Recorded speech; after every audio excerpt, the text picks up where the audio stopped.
Ladies and gentlemen, hailing from Cleveland, Ohio, I give you BVO. Oh, we boxing? Yeah, we boxing. I need that belt like it ain't no other option. So we punching and weaving and blocking, defeat ain't an option. Let them know, shoot a video, put it on BVO. Let them know, every time I punch, it's a heavy blow. BVO, bound to hit like bricks cause it was set in stone. Let them know, I ain't getting body, but I'ma hit this flow. Yeah, way more than a show, this is BVO. On behalf of BVO Sports TV, we would like to thank our sponsor, Raycon, makers of the Raycon Everyday Earbuds, the perfect model for premium sound with active noise cancellation to block out distractions and transparency mode to keep you aware of your surroundings. They are the ideal for your everyday needs. Just visit RayconGlobal.com. That's RayconGlobal.com and elevate your listening experience. Yo, what's up? It's your boy BVO Sports TV, man. We back. Shoot to my man, brother Sheldon, grandpa in the house early. Shout out to my man B3 Picks, man. We in the house, man. Big show today, man. Big show. We're gonna talk some boxing. And we're gonna talk about something I think people don't realize. It's Oscar De La Hoya, the greatest living fighter, trying to ruin Vergil Ortiz's reputation. And I say that because it seems like Vergil wants this fight. I know Vergil sees a tough, rough guy and Boots Ennis who really got a lot of talent, as they say. He got a lot of promise, but he hasn't really got that opportunity to get the fight to show what he can really do. And we see my man Vergil Ortiz go in there against his tougher competition and an absolute gorilla monster in Lubin, and he stopped it. So when you see something like that, the thought is always going to be, well, let's see how him and Boots fare. I mean, because at the end of the day, man, Boots is a tough fighter. I think people don't give Boots enough credit. I think, this the same dude that fought Keith Van Heerden, Sergey Lipinets. What's my man's name? David Abanesian. He fought a bunch of guys. I mean, so we gotta give him his credit. He has fought a bunch of guys that a lot of us haven't heard a ton about, but he fought them. And I think that this would be a good fight for definitely for a guy like Vergil, because Vergil has been in there with some of the toughest guys at 54 and he didn't beat him up. You could say, and a lot of people do say this, they say the Boychuk fight was tough. But hey, I think of it like this, man. You don't know what you can do till you get out there and do it.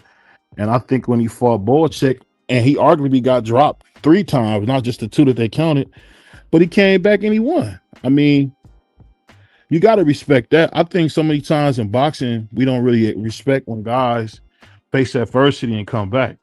One of my main things is that kind of got me convinced that Boots Ennis may not be what we think, because the way he fought Karen Luka Doncic, I felt like when he fought Hoochie Doncic, he could have made a better statement than he did. I felt like the first fight Karen fought like I had never seen him fight in his life. He absolutely ran from him. But it's up to Boots to cut the ring off. And for me, the constant thing that's kind of sickening is that when it comes to Vergil Ortiz, he just hasn't made it his business to go out there and get the tough fights.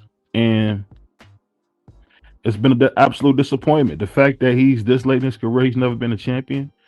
I'm starting to get worried that he might be a lot like Victor Ortiz, where you see a lot of skill, but he never realizes his full potential because his head in a game. But I think what Oscar's doing is wrong. Oscar hated when Bob would block him from stuff. Bob let Oscar do whatever he want and fight whoever he wanted. And I just think it's sad that, I think he should do the same courtesy to a guy like Vergil. I mean, give him opportunity to show how great he is. I mean, you just beat one of the toughest guys in the division. I mean, why can't you put him in there with another big black nigga and see what he can do? He goes in there and beats Boots Ennis, what can they say then? A lot of people on Duckadelphia say that, Duck Ennis is that guy. Well, let's see. Let's see. We seen, my favorite fighter, Jamel Herring, out there panhandling. He had that 10 cup out there shaking his cup, trying to, you know, get a fight. But at the end of the day, man, we want to see the best fight the best. So to my brother Juan Claudio, my guy. I just think at some point, man, we got to do a better job as fans at demanding these fights. I know we hear about the zone as possibly stepping in to make this fight, but one thing people got to remember: if the promoter want to block this fight, he'll block the fight. The TV partner can only do so much. I think, unfortunately, what you're gonna need in this case, you're gonna probably need Turkey Sandwich to step in to do this, because I think Vergil spoke his mind. He truthfully want to try to get the big money fighting Errol Spence, and a lot of people don't want to see that fight. But that fight stands to make a lot of money. You talking about in Arlington, Texas, where both of these young men are from.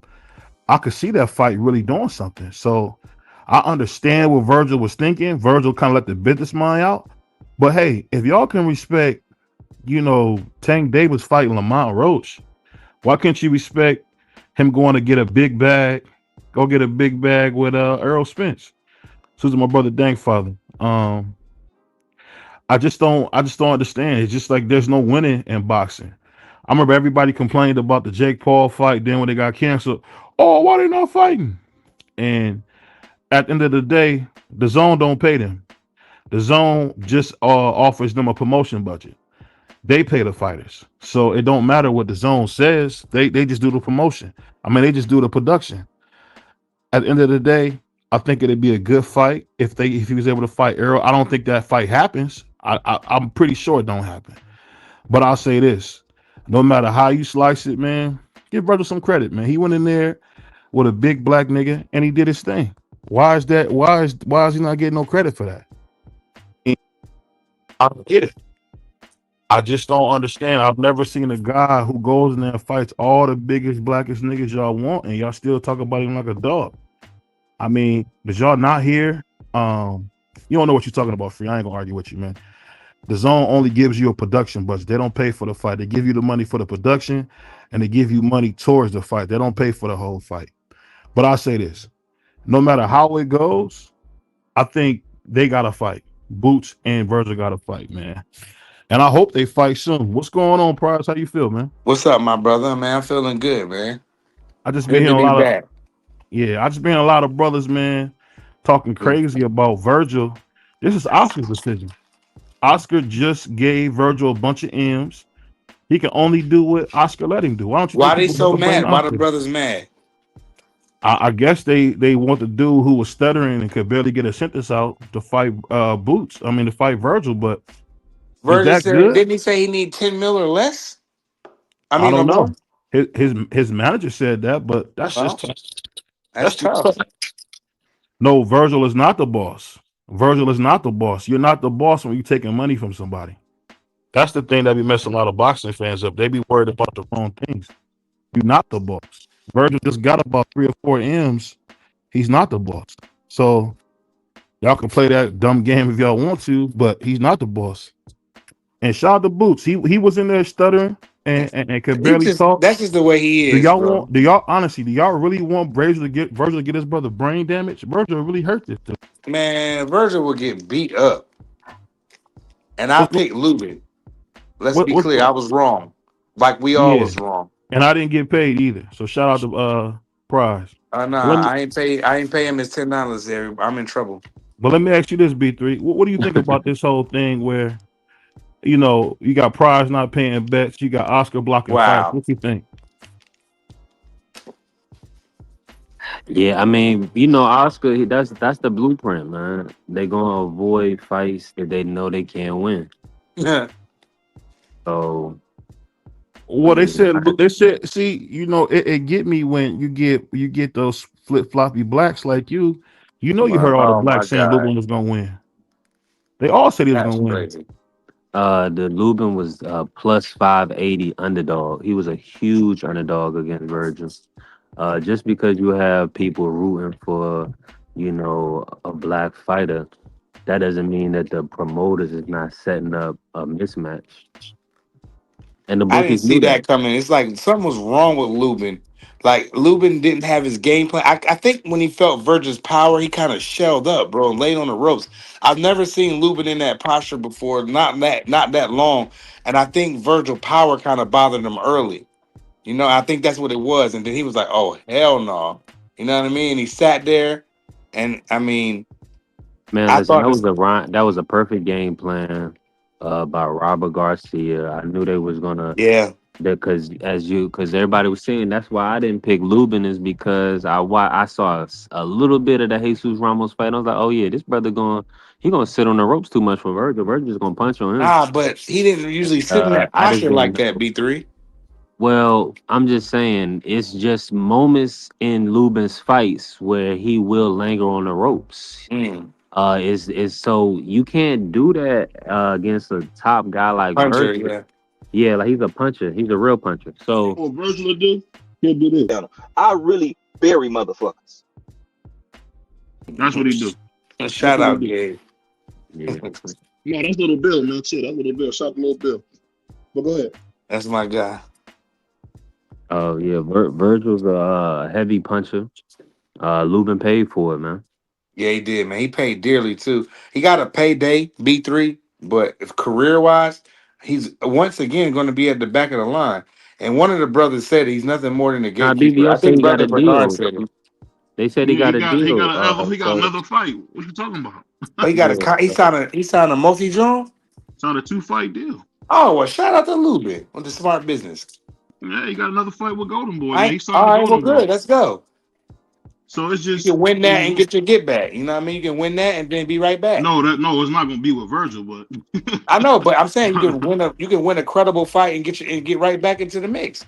yeah. So he got another stupid payday coming. I mean, Brother B said he's nothing more than a gatekeeper. Not to agree with him after this performance. I mean that man B's my man, but that's just what it is. It's the truth. I just think at the end of the day, man, I don't know where this fake love for Boots is coming from. I mean, it's the same guy who fought Keith Van Heerden and Sergey Lipinets. I mean, Boots got a whole city behind him. You know that, right? But Boots is like the new age Demetrius Andre. A dude who got a lot of talent, a lot of promise, but ain't really done nothing. Boots is still in his 20s though. He got quite a few years. I mean, Tank is 30. Four of them things. But say what you want about Tank. Right. Tank already beat 2 of the welterweight champions. A whole bunch of guys that they put in position. 2 guys that became that's because they signed. That's because they signed to the right promoter. I get you want to not get a brother credit. They got, get a man credit. He got a Ugas. Barrios beat up Ugas, who was half dead. Rolly had already got knocked out. And at the same Ugas that he beat got up a Manny gift Pacquiao. Who? And the same Ugas that beat old Pacquiao. Pacquiao. That old Pacquiao fought to a draw with Mario Barrios. I forgot Ugas did that too. Yeah, he did. I mean, you got to watch boxing, brother. We don't know. We don't know what these guys got put in these contracts. We already heard what Mike Tyson said. I don't know what. Cause I mean, Barrios, he looked like a world beater in one fight, and the next fight, it looked like he ain't letting his hands go. He ain't look like a world beater in a minute. The man got 2 draws in a row. So I don't know when the last time he looked like he beat anybody. I mean, he like he having a hard. He beat Ugas for the title. That's when he looked like a world beater. He beat up Ugas. Yeah, he beat up Ugas after getting laced by Keith Thurman. I mean, that was surprising that Barrios got off like that. My bad. Go ahead, BVO. No, I just think no matter how it go, I just think they blame the wrong person. I hear a lot of chimpanzee behavior saying, "Oh, he y'all protecting Vergil." No, Vergil can only do what the promoter let him do, man. That'd be the problem. People don't understand that. The promoter do what they gonna do. He don't run That's nothing. Who got the contract. That's who got the contract. Yeah, he don't run nothing. Oh yeah, he ain't a boss. Just like they got the zone talking about, oh, we gonna make the fight. All y'all do is give us a budget and pay production. Y'all don't make no fights. They pay for fights. It looked like he was doing something when he was They give you a budget. They give you a budget and they give you production. I got a chance to see that. Shout out to my man Mike. I got to see some stuff behind the scenes. You don't know more. You don't know more than a promoter, a licensed promoter. That's the licensed promoter showed me. The money for the fight. No, they give you a budget for the whole card. They come to the network and say, we have this fight on the table.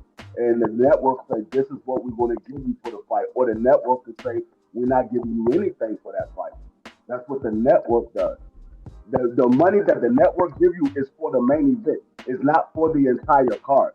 That's where you give the live gate and the concession stand for the rest of the card, or it comes out of the promoter's pocket. That's all the network pays for is the main event. That's what they pay for. They pay for the main event, and they say this is what we're going to give you for this fight. You come to them with the main event fight. You don't come to them with a whole undercard and everything. You come to them with a main event fight. They say this is what we want to give you for that fight, and then they say, okay, well we see if we can make something work with this budget that you're giving us for this fight. And if the zone said we're not giving you anything for that fight, then you got to either put it on out of your own pocket or you're not putting it on at all. I'll just say this: a guy who promoted at Barclays Center told me totally different. But okay. But shout out to my man Boxing Nerd. I see you still Boxing Nerd on your heels. What do you say? The zone ain't letting Spence and Ortiz. And stop calling Boots Duck Ennis. No, read the rest of the comment. Tell him stop fighting Keith Van Heerden and Sergey Lipinets and Roma Villa or Vanilla, whatever. Tell him stop fighting them type of guys, man. See, what happens is a guy like Boxner, that's my brother, and I love him. That's my brother, and I love him. He don't understand that Boots is a good fighter. My brother's on the come up. I think he's on the rise. I think the brother's special. I just think that at this point in his career, he hasn't really shown the desire to want to be great at this division yet. But don't take away from it. It don't take away the fact that he was a unified Ring Magazine champion. I think Boots is a terrific fighter. I'm just saying when it comes to getting really big fights, he tries to fight guys that he know he has an advantage against. People forget. Vergil was trying to fight Stanionis 2 years ago. I mean, I'm one of the most unbiased guys you would meet, Boxing Nerd. I mean, if you hate blacks, that's a different story. But I'll just say this. No matter how it goes, I think Vergil shouldn't have to have Boots on his lap. I think if the fight's going to be made, it'll be made. BVO knows that he knows the A-side in that fight. He knows Jerron been the unified. Isn't that what I just said? Isn't that what I just said? Yeah. See, you're not listening. You're not listening, Boxing Nerd. You're too busy pickle pulling and trying to hold the pickle while you type. Wow. You missed exactly what I'm saying. What I said is Boots is a terrific fighter. He's a unified Ring Magazine champion. He just got to get some big fights. His first fight at 54 wasn't a champion. You know what his first fight at 54 was? Used limo. Well, don't talk to him like that because they dumped Jalil. What big fight has Vergil had at 154? They'll say Majimov. They'll nah. Hold on, undercard fight. Every fight's not a main event fight. You know that. Yeah, because he's not a main event fighter. Then he needs a Boots. So Boots a main event fighter. Yeah. Check his tickets. Check his tickets. Yeah. Fighting Stanionis at home. Of course, that's a unification. Those is champions. Ain't nothing to do in Philly. Man, that's why the fight, bro. Stop playing. Everybody go to Jersey. Nobody hang on in Philly. Man, come on. Yeah. And sold out hanging out over here in no Jersey. Sold out Jersey too. Stop out of here, man. And he did good numbers out here in Atlantic City, by the way, too. So. Yeah. Okay, but he still ain't fought nobody. Two different states. He ain't fought nobody. Oh man, come on. And you know what's so crazy? Vergil never even fought for a world Why title. You naming me somebody that's got stopped by Brandon Adams? Oh, Brandon Adams is a nice fighter.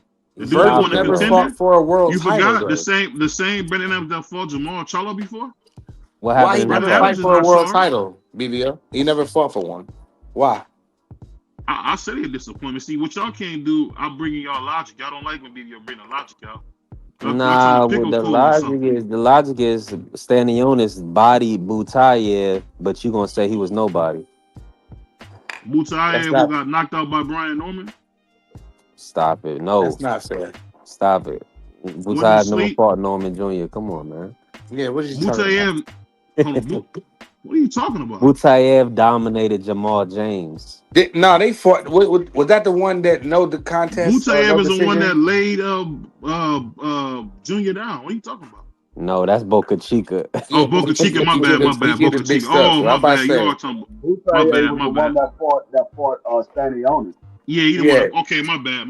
You right. Nah, I know what you was talking about though, BVO. I know. My bad. I got lost. He said Vergil done $1 million. Has Vergil done $1 million get yet? Is it about money or is it about fights? Here we go. I mean, I love how all y'all millionaire niggas want to count people's money. It's either Vergil got to produce it though. I mean, but he asked for $10 million though. BBO, he got to produce something to be asking for that. Heck no, he's boxing nerd. He ain't do nothing like that. This man asked for $10 million. His highest purse was only $2 million. That was his highest, and that was against Magnamar. Prior to that, he hadn't made over 800,000, and that was against Voracek. He made 800,000. I mean, we got championship fights that's going. $10 million though, BVO. He's not a pay-per-view attraction. He's never fought for a world title. So how can you command $10 million? It's asinine to me.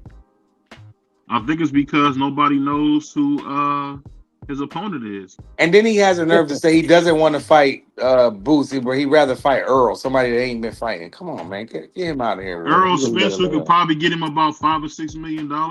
No doubt. Earl can definitely get him a payday, that's for sure. But he can get Earl out of his thoughts, because unless Earl is getting somewhere around 15 to 20 million, Earl is not getting in the ring with no Vergil Ortiz. Yeah.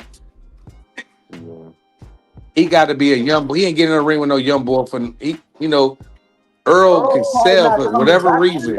He's getting a big payday. He's probably not coming back. Realistically, it's not like he's thirsty for money.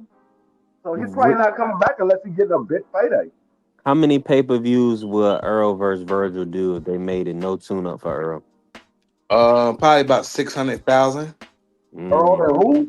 At $80. They're gonna pirate it. You know what I mean? So Earl and Vergil. Earl and Vergil? 4 to 6, 4 to 6-3.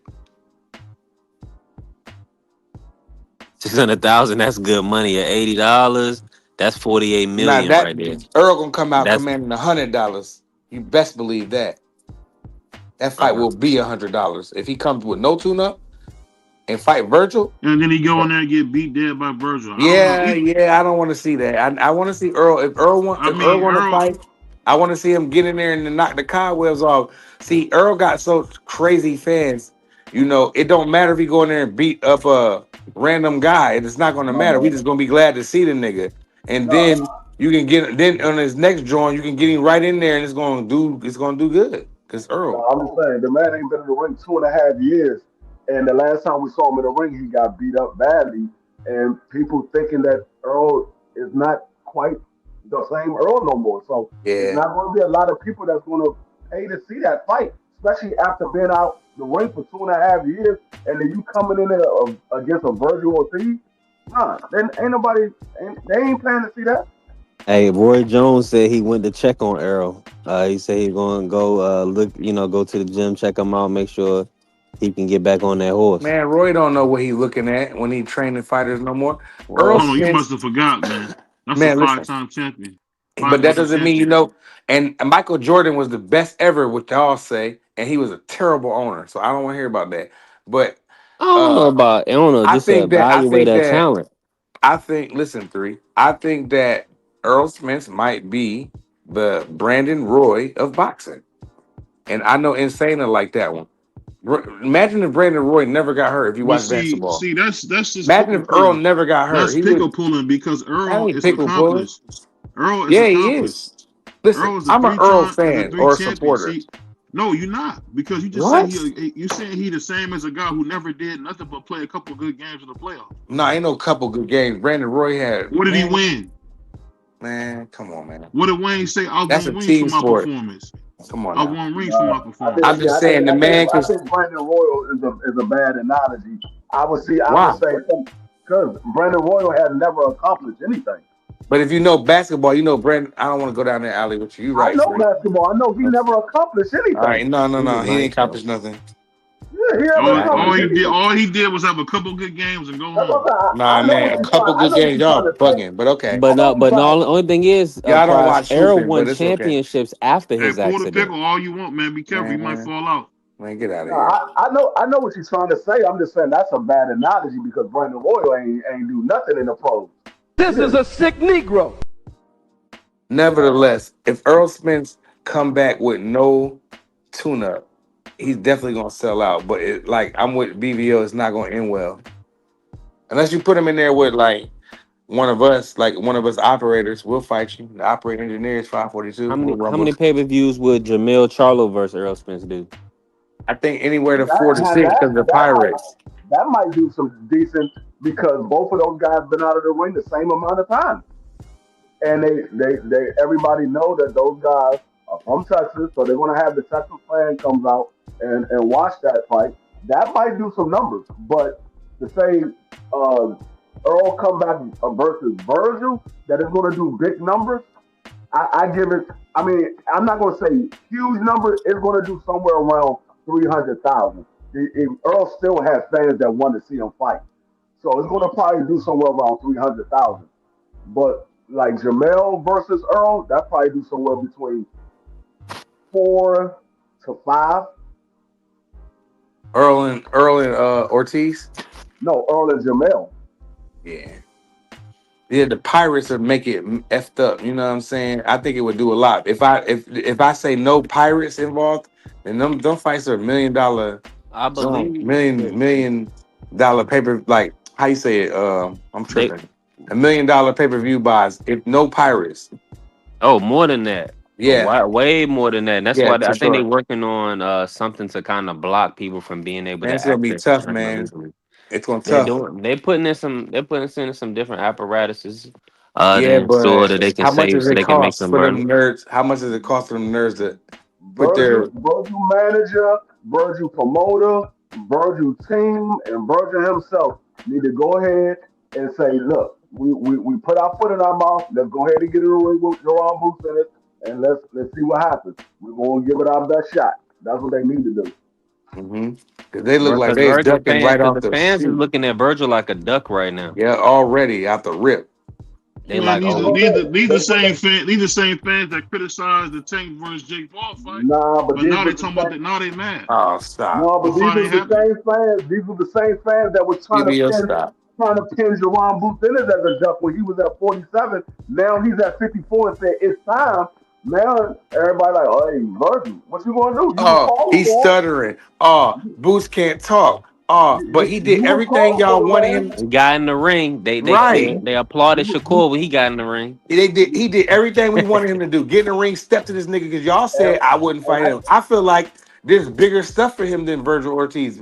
I get it, it's a payday, but Vergil Ortiz ain't done nothing to where if Boots go and whoop him, they're gonna say, well, he never fought for a world championship. They're gonna say all kind of stuff. Go ahead. I don't care what they say. I want to hear what the Virgil fans are going to say. There are no Virgil fans. That's a lie. We've been saying what we've been saying. Bring his black ass over here so we can knock him out. No, Free. I said there are no Virgil fans. That's a lie. That's a lie. BVO and 2 other people. There are no Virgil fans. That's a lie. He got some Texas fans. Virgil got fans. Virgil, I'm a Virgil fan, man. He never sold nothing out. He never fought for a world championship. He never been on pay-per-view. He never sold out. All right, I put it to you like this. Boots Ennis, I guaranteed you, sold out better in Philadelphia than Virgil fought anywhere in his hometown. Whoa, hold on, be careful, man. I don't want you to get splashed, man. I'd rather get trashed than because I don't care. I'm a soldier.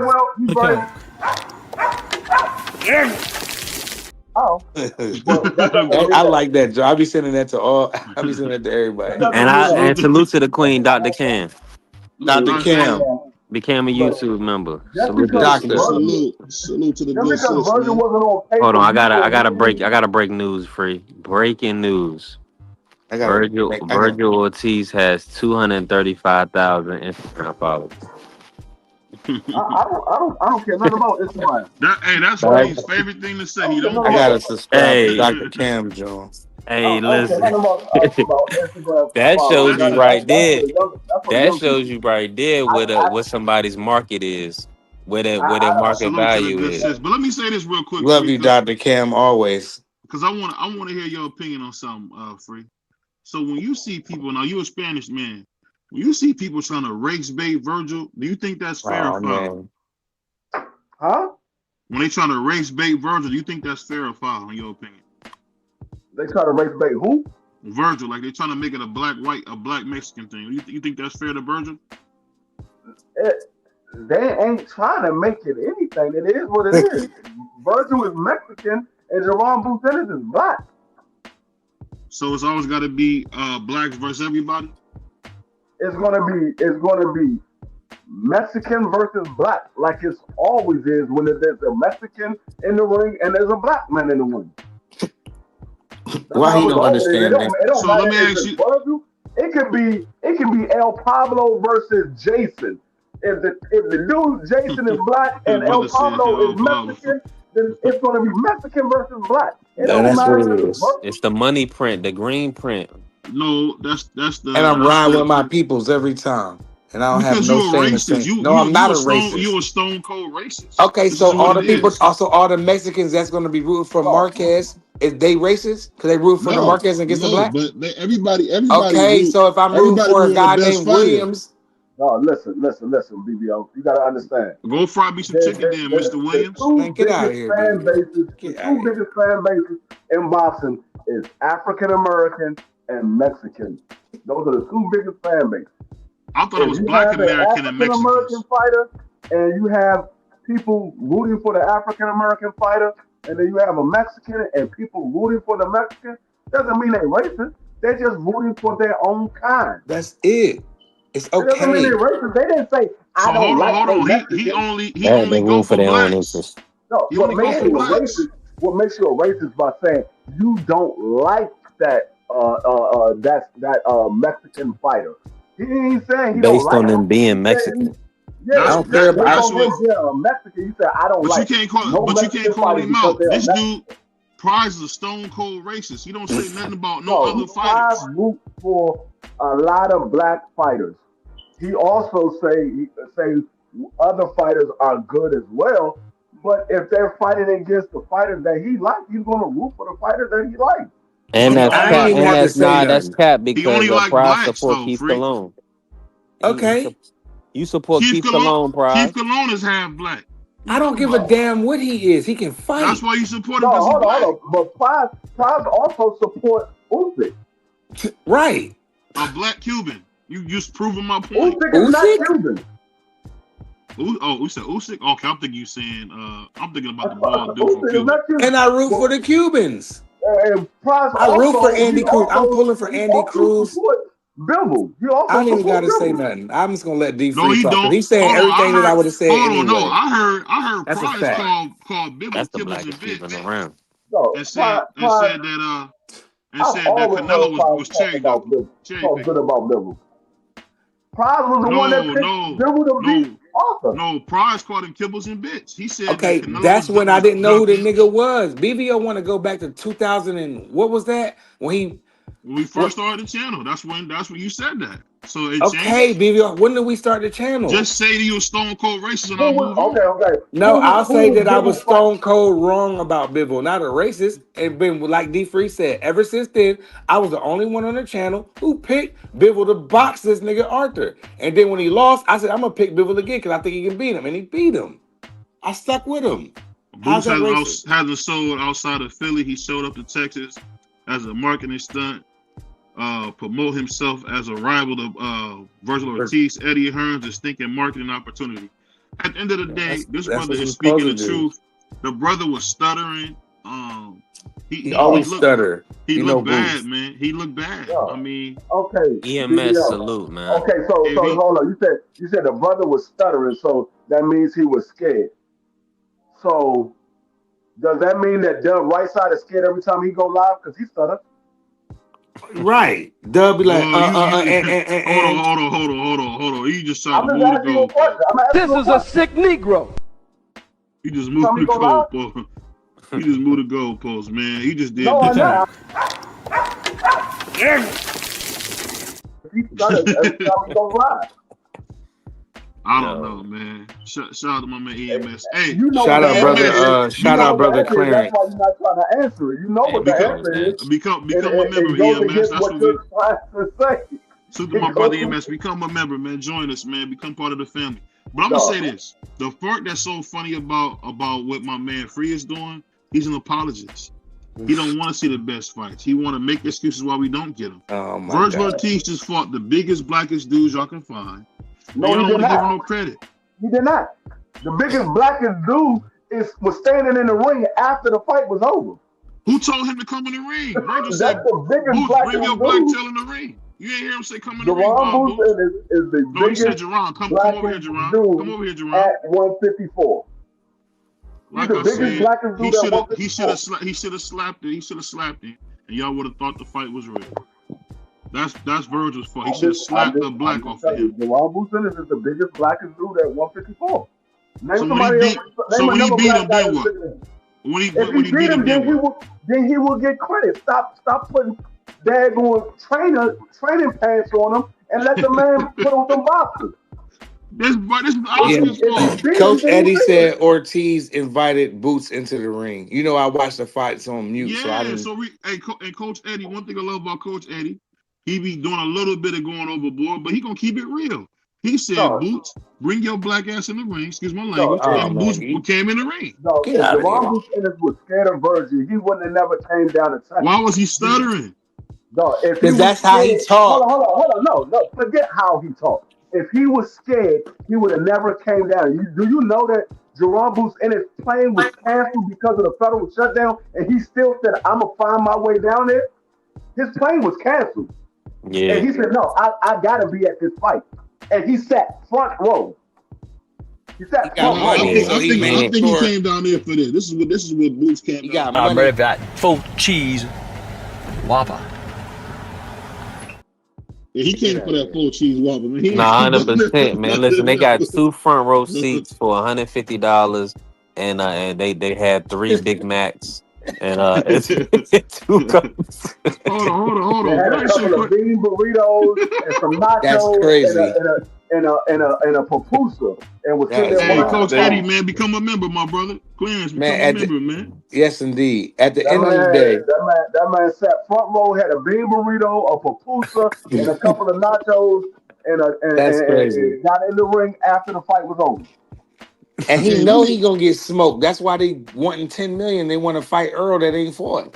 And you heard what the man said. He said, your manager been talking, your promoter been talking, but I'm gonna make you pay for it. And like I said, he should have slapped the black off of him for that. Man, and Jerron Ennis would have beat the brakes off of Vergil Ortiz.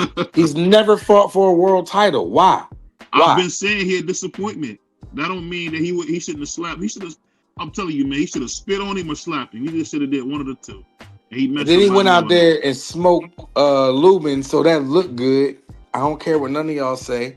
I gave Vergil credit for that because I picked Lubin, so I have no choice but to give Vergil the credit for Lubin, regardless of the way Lubin came out and fought. Because I'm with all of y'all. I thought it was corny, but I feel like Jerron is not gonna lay on no ropes. Jerron will box his circles around him until he stop him. How you know you won't lay on the ropes? Because he's smarter than that. Vergil hits hard, man. And unified champ. And Jerron hits hard. Who dropped him 3? The bull who had Vergil down multiple times. Who was that bull? No.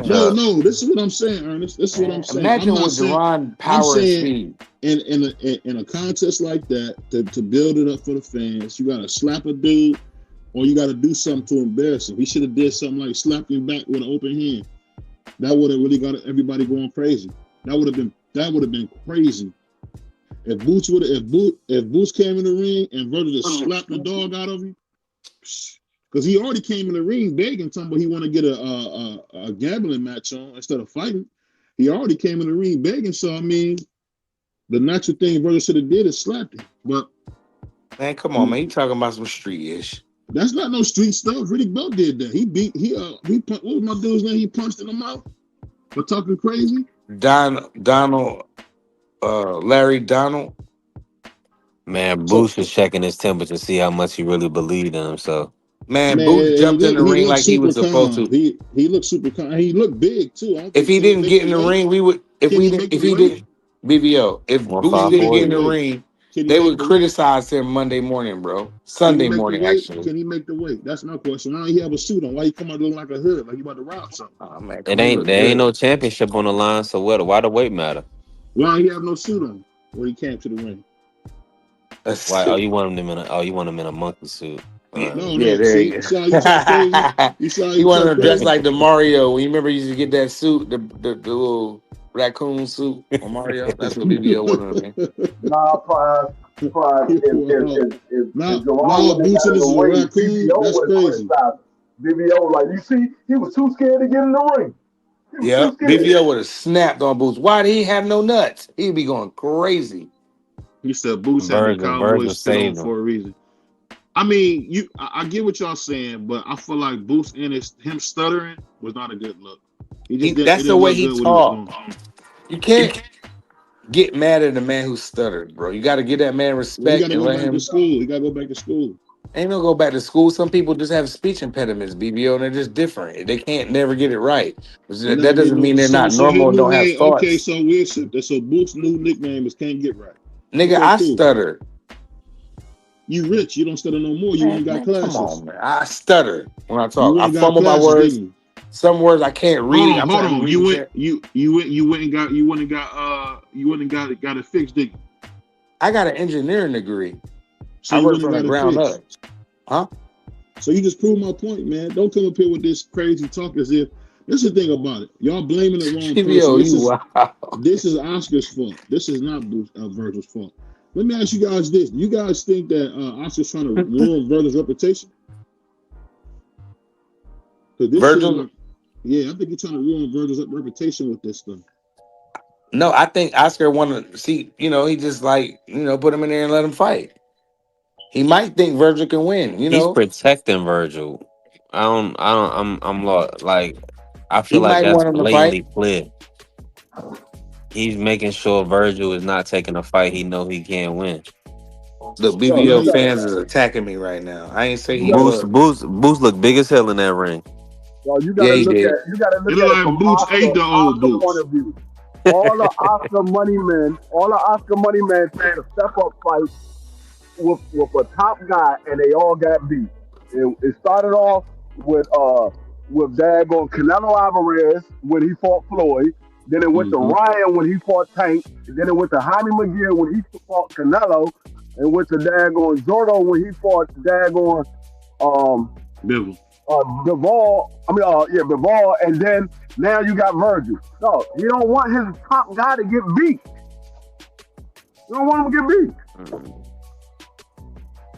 I get it. And I see the thing, y'all want to make it seem like I like Boots. I think Boots is a good fighter. I think he's on the come up. But he embarrassed us that night. He didn't come in a suit. He looked horrible, and then he was stuttering. He could barely get. When did he look horrible? Did you see how he was dressed? Was he a janitor or something? Why are you looking at a man's clothes? Why do you care what he has on? He couldn't come in a suit. Who cares? Why didn't you come in a suit in the fights in Brooklyn when I saw you? I wanted to fight. If I was fighting, I would have been like Emiliano and had a suit. Man, stop, man. None of them brothers stop.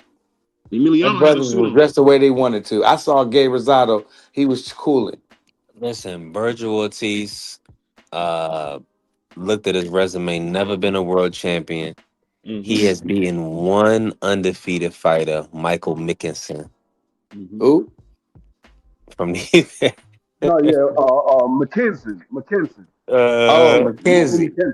Yeah, McKenzie. That was the only undefeated fighter he beat. I thought I was about to say Mickelson. Free, you really let me down right here, because usually, I'm gonna be honest, and I gotta say this, Free is usually an astute boxing voice when it comes to these things, because usually Free is gonna give us a non-biased answer. He's gonna really give us some good breakdown on this, but I don't know what happened. I don't know if he didn't got cool with Boots or what, but he's not. It's not the Free I remember. What? This is not Beanie Free. Beanie Free would break down the fight and tell us who would win. Now Free talking about the theatrics. So I am calling it. I'm calling like exactly how I said I was going to call it when Jerome Boots Ennis finished with his daggone tune-up. I said, okay, you had a tune up. I don't want to see you in there with nobody else but Vergil or a champion. And he went right after. But you know, like I know, Free, from you watching the sport a while, and I'm actually learning this a little bit more. What do you do if this promoter won't let him have the fight? What can we do if this promoter won't let him have the fight? Y'all blaming the wrong guy. Who? What can we do? His promoter's not letting him have the fight. Who? Vergil? Then he moving nasty. What should he do? Should he sue his promoter like Ryan did? Yeah. If you want to fight that man, if he really want to fight that I'm man, asking Free. I'm asking Free oh, because usually I thought you were just putting it out there. I'm looking for Beanie Free. I'm looking for Beanie Free. I'm not getting him tonight. Go ahead. What was the question? My question is, what do you want Vergil to do? He can't. His promoter said he's not getting the fight.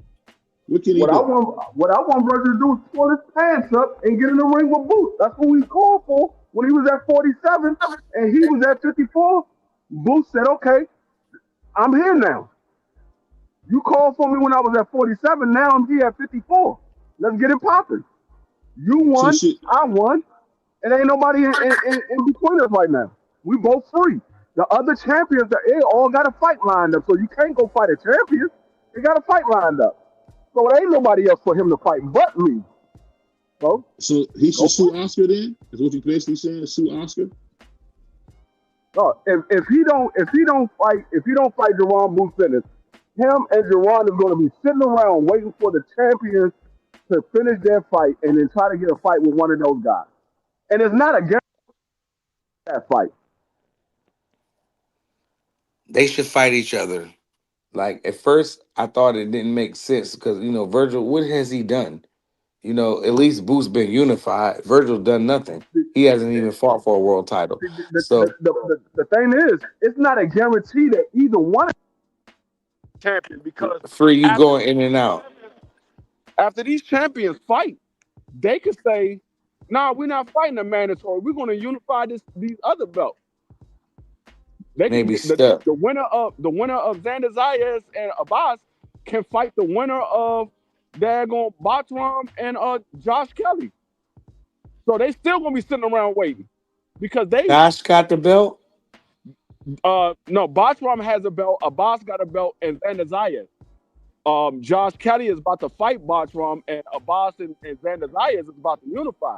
So after they all fight around the same time in January. It's 3 belts. Who got the other belt? I just told you who got the other belt. Abbas and Xander got 2. That's 2 belts. Then you got Bachram. Oh, Fendor got the other belt. Fendor. I'm tweaking. I know Fendor. I'm tweaking. Yeah, Fendor about to fight Keith Thurman. 54 loaded, man. But let me ask you this: as though this 54 is, what do you guys think about my man Caballero saying that he want to get Daniel Dubois next? You think he'll be able to do that? I mean, Dubois will fight. He'll fight anybody. You know what I mean? He'll go get knocked out, get another payday. So I ain't mad at Dubois, man. You know what I mean? I respect him. If I seen Dubois, I go shake his hand and be like, man, you a true fighter, man.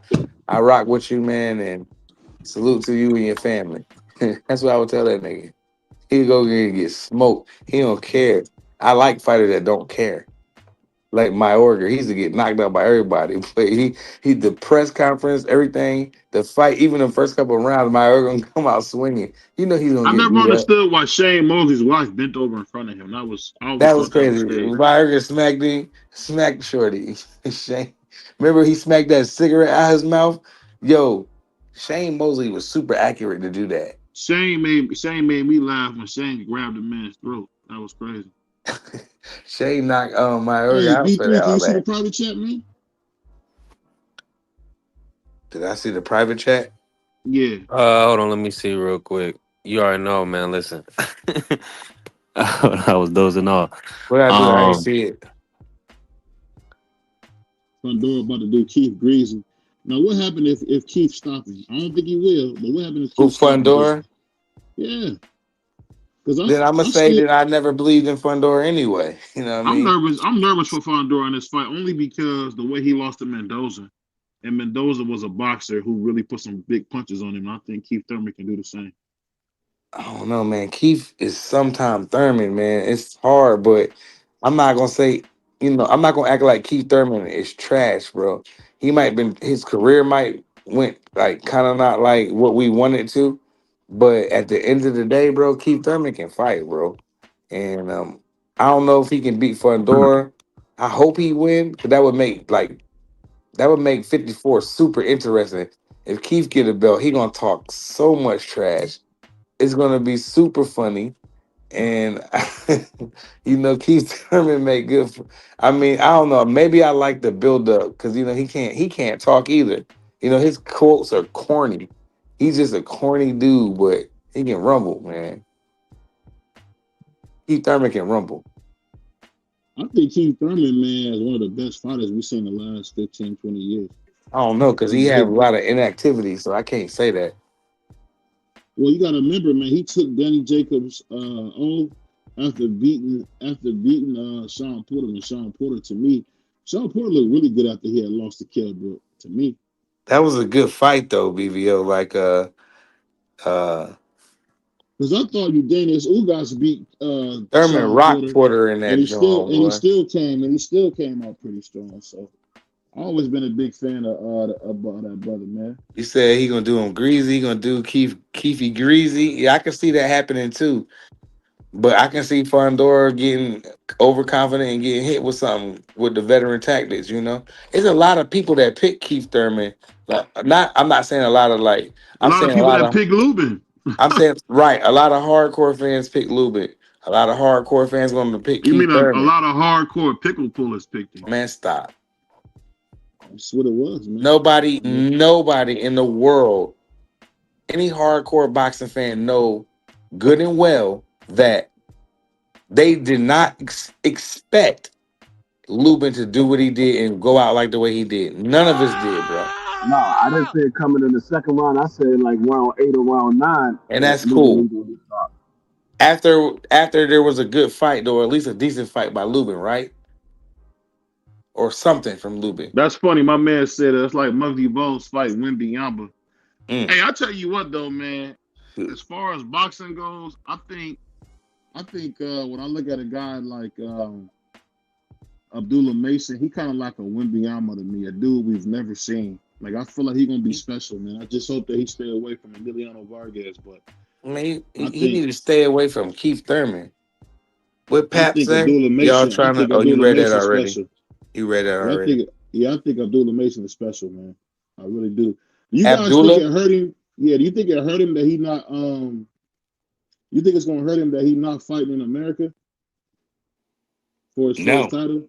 No. He's a kid that can fight. It's not gonna hurt him because Sam Notes was the mandatory. I just was hoping that Abdullah would get his shot to win a championship here in Cleveland, man. But I don't like that's gonna happen, man. But y'all give me 1 second, man. Y'all do your thing. Give me 1 second. I'll be right back. Yeah. I mean, it's not Abdullah Mason's fault that Keyshawn Davis dropped the belt. He can only fight who they say he got to fight for the vacant belt. And Keyshawn can't make no weight. But I mean, I'm excited for Abdullah Mason though. I hope he go here and cook Sam Nose. I hope he beat him like convincingly. No, none of that. I want that kid to have a belt so bad. You know what I mean? And I'm a real supporter of that kid. I've been on Abdullah Mason for a minute. I was the one that said I had Abdullah Mason in my pound for pound a long time ago. Yeah, and I snapped on you. Me personally. Like, what? You tripping? I'm like, okay, y'all see. I still don't think that he's pound for pound. Though. I still disagree with that. But I think that. Go ahead. You go first. I was saying y'all can disagree. I'm just saying he's proving me right every single fight. Yeah. And then BVO would torture him. Oh, he got dropped. He almost got stopped. Nah, bro. The kid faced adversity early. So, to see him get back up and brutally stop that guy, man, there's a lot of pound for pound fighters that got dropped. Yeah. Roy got dropped back when we love Roy. He got smoked. He got back up and beat dude up. You know what I mean? But he got clearly rocked. He was on the ground. He had to get himself together and get back up. early in his Sugar Ray, career. Go look it Sugar Ray up. Leonard got dropped multiple times versus Multiple Bobby times. Hitman Harris. You don't question him. So like Devin Haney got dropped multiple times, but they say, "Oh, Devin is chinny." Well, what's chinny? That's what I be wanting to know because I done seen Ryan get stopped and brutalized with a straight left by Tank. I didn't I mean, saw who else. we Matthias just get seen, beat up, and we just seen Tio get dropped multiple times, dropped. and BVO Stay said that he a pound for pound fighter. So what's chinny? So I didn't see all these young boys get dropped. I don't start counting chinny until you. Okay, I put it to you like this: Amir Khan is chinny. That's chinny to me. Not a guy that been down, even if he's been down multiple times in one fight. I don't consider that chinny. You know what I mean? Amir Khan is chinny when you go and then he lay down. You know what I'm saying? That's chinny to me. Not I mean, if a guy goes down multiple times, I would say he's chinny, but I will come also on. say he has a lot of heart That's what I because would say. The he heart keeps getting. overwhelming for me. I would say he's chinny, but he got a lot of heart because he keeps getting back up. I'm not gonna say he chinny until you get knocked out a couple times and go down a bunch of times. That's chinny to me. Like you can be caught with a good shot at the right time and you go down and you still got all your senses when you get up. Like that means you just, like there's another good fighter on the other side and he can know where to place shots too.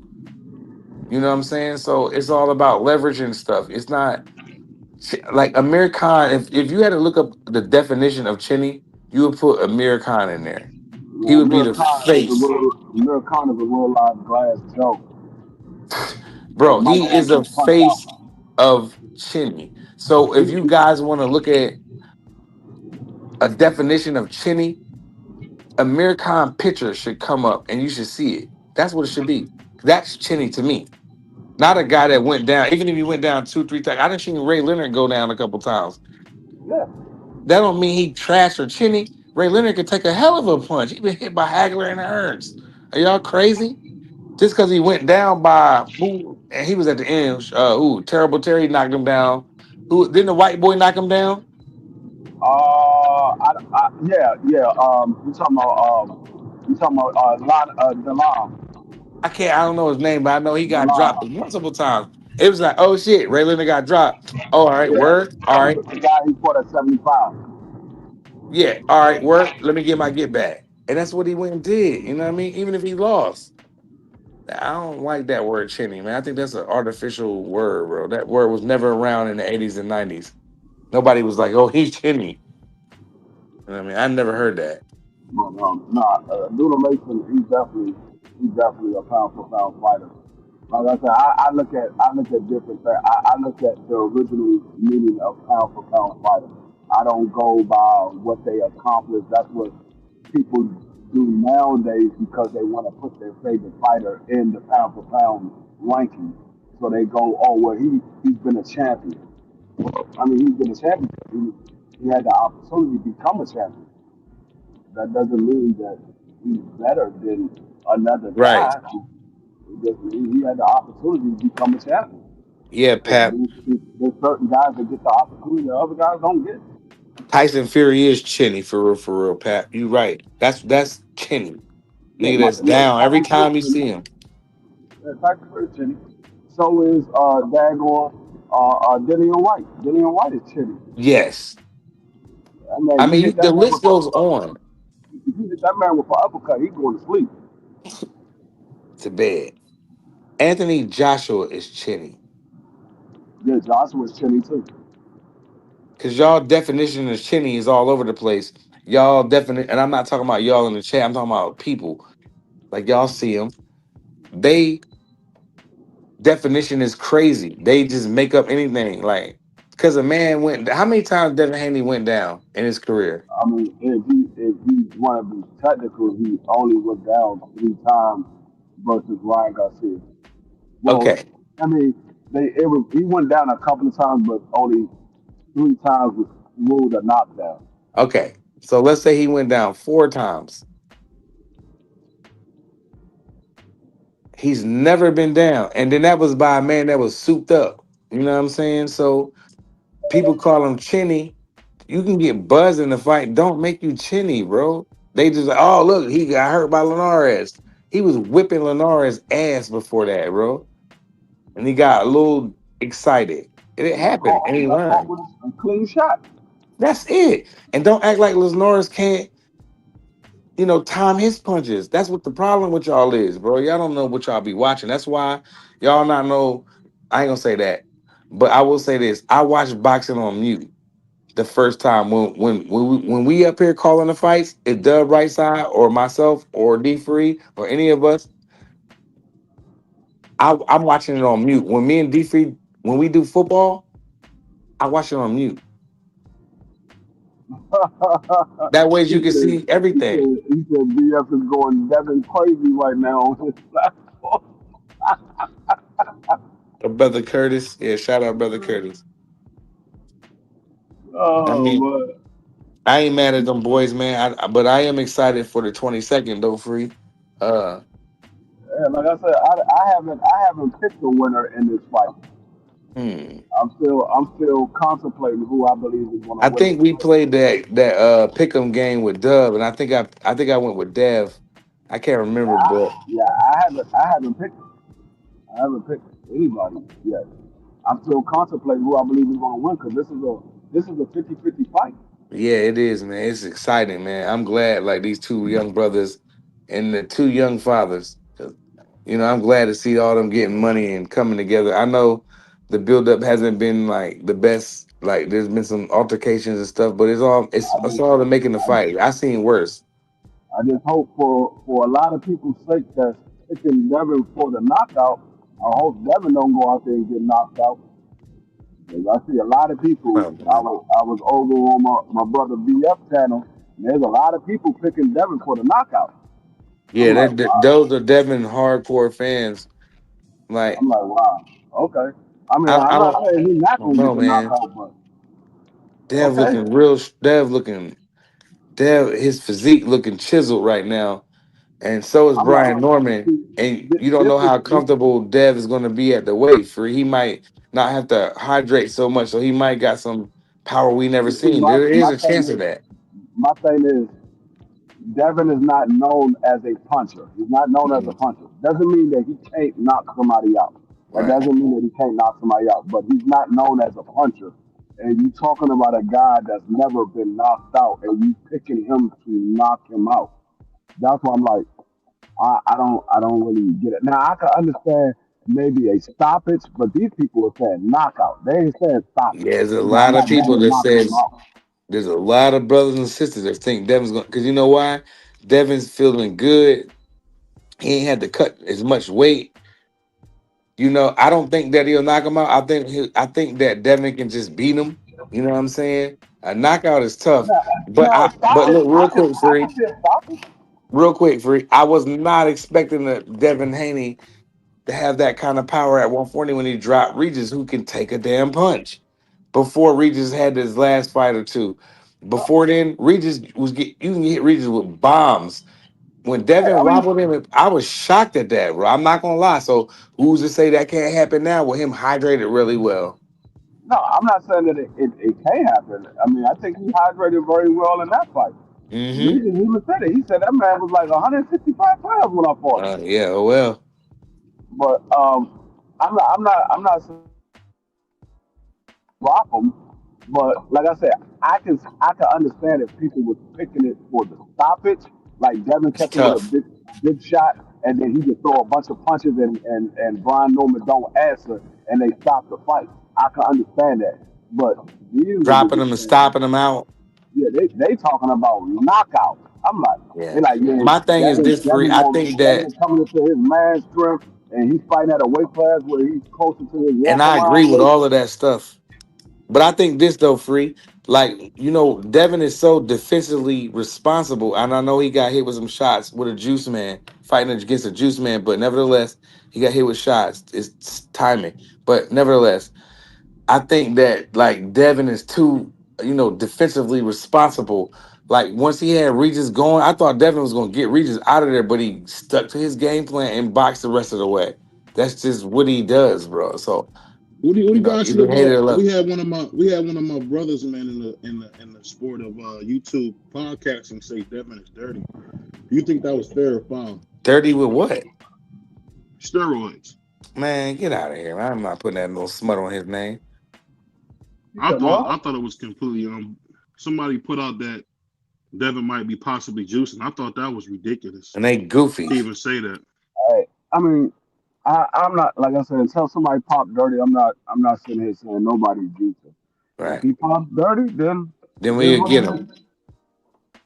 Other But than that, I'm not putting no smut on no fighters. I don't care what they look like. Until like they I pop said, 30, that's when I'll get them.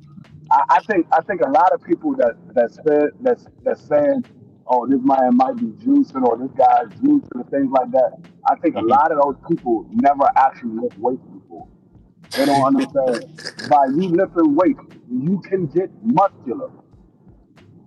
You can get Yeah, muscular that's a by good lifting point. weights, That's especially a if you good point. have a actual physical trainer that's working with you, not just you going to the weight room doing it yourself, but you actually have the physical trainer that's working with you. You can get muscular in a nice period of time. I mean, Hmm. they've been getting ready for this fight for about 4 months now. Yeah, They've I been just getting ready wonder for when this they get fight all about that four muscle, do they months. have to lose it to make the fight? Huh? I said I always wonder when they get bigger like that, do they have to lose all that muscle to make the fight? Mm, I don't know. Yes, brother Pap. Who asked that question? No, that wasn't Pap. Who was that? I mean, Somebody That was asked. my man Ernest. He said, "Have any snack dudes pop?" Yes, Andre Berto. see, that's what a lot of people got to realize. Devin Haney hasn't fought since May 2nd. So all this time he was sitting there getting ready for his first fight at 147. He thought it was going to be T.O. T.O. decided not to fight him. So the next, he tried to get a fight with Jarabu Dennis. Jarabu Dennis said, I'm going to 54. If you want to fight me, you can meet at 52. But I'm not fighting at 47 no more. I just gave up my belt. Did you So think that was fair or foul for him to do that? he ended up fighting Brian Norman. And so, like I said, he's been getting ready for this fight for about 4 months now. It's not hard to put on muscle if you lifting weights and doing physical training basically every day. It's not hard to put muscle Yeah, I think. Yeah, Pap. It says when I looked that up for you, it says that Andre Berto is actually the only one. I don't believe in. that. Andre Berto's what? Only He's one like, from Snack the Pop Dirty. yeah, I don't believe that. I'm gonna look more though. Don't quote me on that. I'm gonna dig deeper. And I think the Olympian made a mistake. I don't think he was necessarily a dirty fighter his whole career. I really don't. Huberto. But let me say this before I forget, man. Happy Veterans Day to all the veterans, man. Shout out to all the veterans, man. Shout out to one of our veterans, man, my man Free, man. Yeah, Appreciate shout you, out Free. Free. You know. Shout out to my dad too, man. He been a Marine for like over 25 years. Shout out to him. Shout out Pops, man. Yeah, for sure. Appreciate it. So let me Appreciate it. let me ask you this though, Free. When you went in there, were you going in there because you knew you were gonna become a hero? Or what made you want to do it? Hold on one second. Hold on one second. Because you're a little low, so you put my other headphones in. Hold on one second. All right. I don't think so either, brother Say that Curtis. again. Say it again. I said when you joined the armed forces, were you doing it because you knew you was gonna become a hero, or that's something that you always wanted to do? I did it because I wanted to go to college, and at the time I didn't know that I had a scholarship, and so my stepfather was like, "How about you join the military? They'll pay for 75% of your college tuition." So I went and looked it up, and sure enough, they said they'll pay 75% of my college tuition. So that's why I ended up going into the service. So I went into the Mm. service, and I went to Texas A&M while I was in Fort Hood. Mm, damn, that probably was lit, man. I wish I could have went to college, man. Anything I can take back is I wish I could have experienced that. Mm-mm-mm. Hey, you already rich, man. Nah, Ain't no F need for that. I nobody would trade rich. all of that issue. And see, it's a difference because there's a lot of stuff that I wish I could have did and wish I would have did. You know what I You're mean? already Yeah, I mean, rich. It don't the matter. only I thing, wish I the never only been to thing that you and D3 been to college and I've never been. And I wish I could no, and all the amount and the money in the world. I even if I go back now, it's not gonna be the same. I was talking about when I was like your age or free age in college, when you're supposed to be in college. That's what I would love to do. yeah, I wish the only thing that I wish I would have done, I wish that I wasn't in the military and I could have went to college full time and lived on the campus and things like that. Yeah. I didn't have that experience because I was in the Mhm. service, so I only went part time. I didn't go full But time. even then though, even then, I still would have been like, nigga, I go to A&M, nigga, you tripping. You know what I'm saying? I, I'd no, have I thought How, mean, I crazy. still, how long were you in the how long was I in the service? can you hear me? You said how Yeah. long was I in the service? Yeah, how long were you in the service? Three, 3 years. What made you come out? They didn't give me what I wanted. Oh. Straight like They that. didn't give me what I wanted. Some people I know a couple of my mans and them pulled up out of there after 3. They didn't do Yeah, their I mean, fourth because it was like not worth my it to my them. MOS was only a mandatory 3 years. Yeah, my dad So said, I thought, I could be wrong. I think my dad told me it's 3 years and then the fourth year is if you want to. yeah, the shortest amount of time you can be in the military is 2 years, and Mm. that's for infantry. Hmm. Everything else is 3 years or more. Like Mm. combat engineer is 3 years, so you can do 3 years and you done your time. But see, when you get out, you still got the 8 years that they can call you Oh, back. yeah, that's right. If It's four inactive, right? 88 before yeah, you're inactive. yeah, That's crazy. after I got out, I still had 8 years where they could still call me back for if it's wartime or anything like Get that. They bad. can call me back and Yeah, I I used will to have to hate go that, man. back. My dad, they did that. My dad, he was in for a minute and they sent him to Jordan, bro. The first time they went to Jordan, and my dad was like, they don't got no street lights out there. So like, my dad's one of the guys guarding the gate. He's up front. And Hmm. he used to say they used to fly down the streets. All you see is dust and headlights because there were no street lights. He said, you don't know what they finna do. He said, man, you want to talk about intensity, boy. Like you want to feel intense or a rush. He said that rush is like no drug or no nothing like you ever felt. And I was like, damn, I can't do that, boy.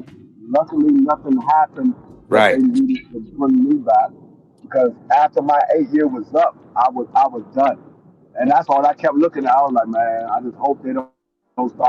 'Cause every time it got Mm-hmm. close to my 8 years being up, I just kept my fingers crossed, and then Mm-hmm. right after my 8 years hit, Need that that's when the benefits, whole boy.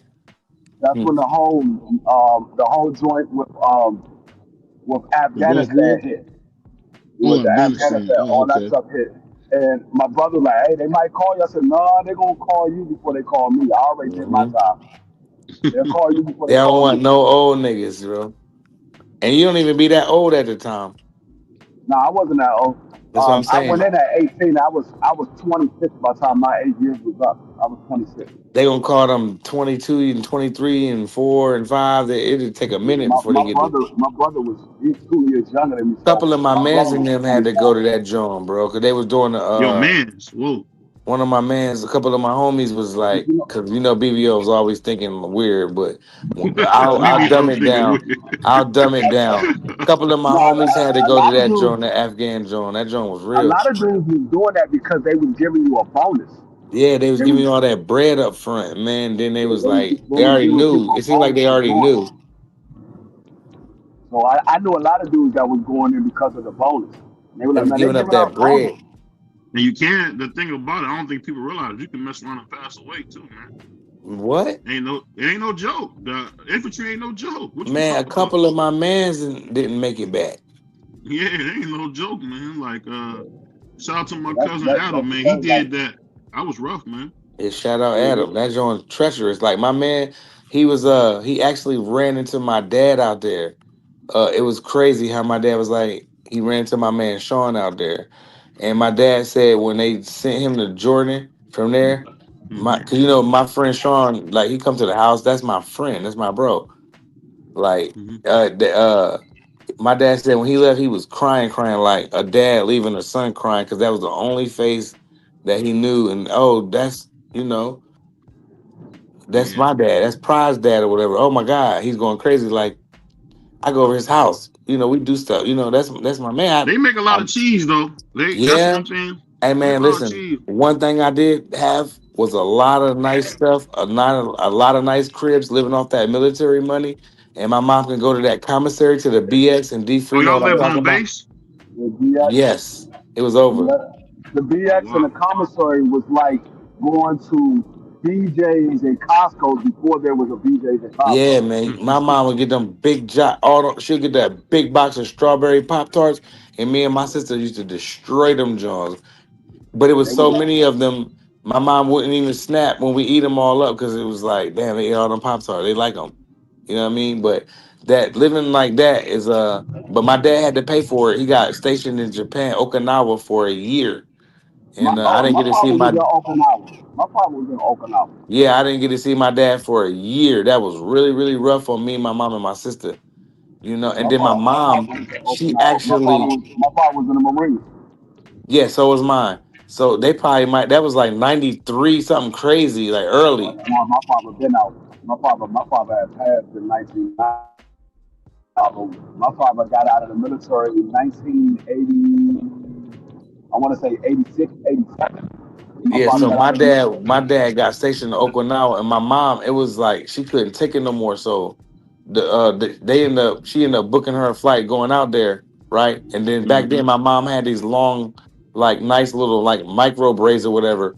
And when she got to the airport, all the Japanese people were saying "Flojo, Flojo, Flojo, Flojo, Flojo, Flojo," real loud, like. And my mom was my mom paranoid, so she was in tears. She didn't know what the Japanese was people saying. And they all stopped it, all was coming up to her kids. She got pictures of all this stuff.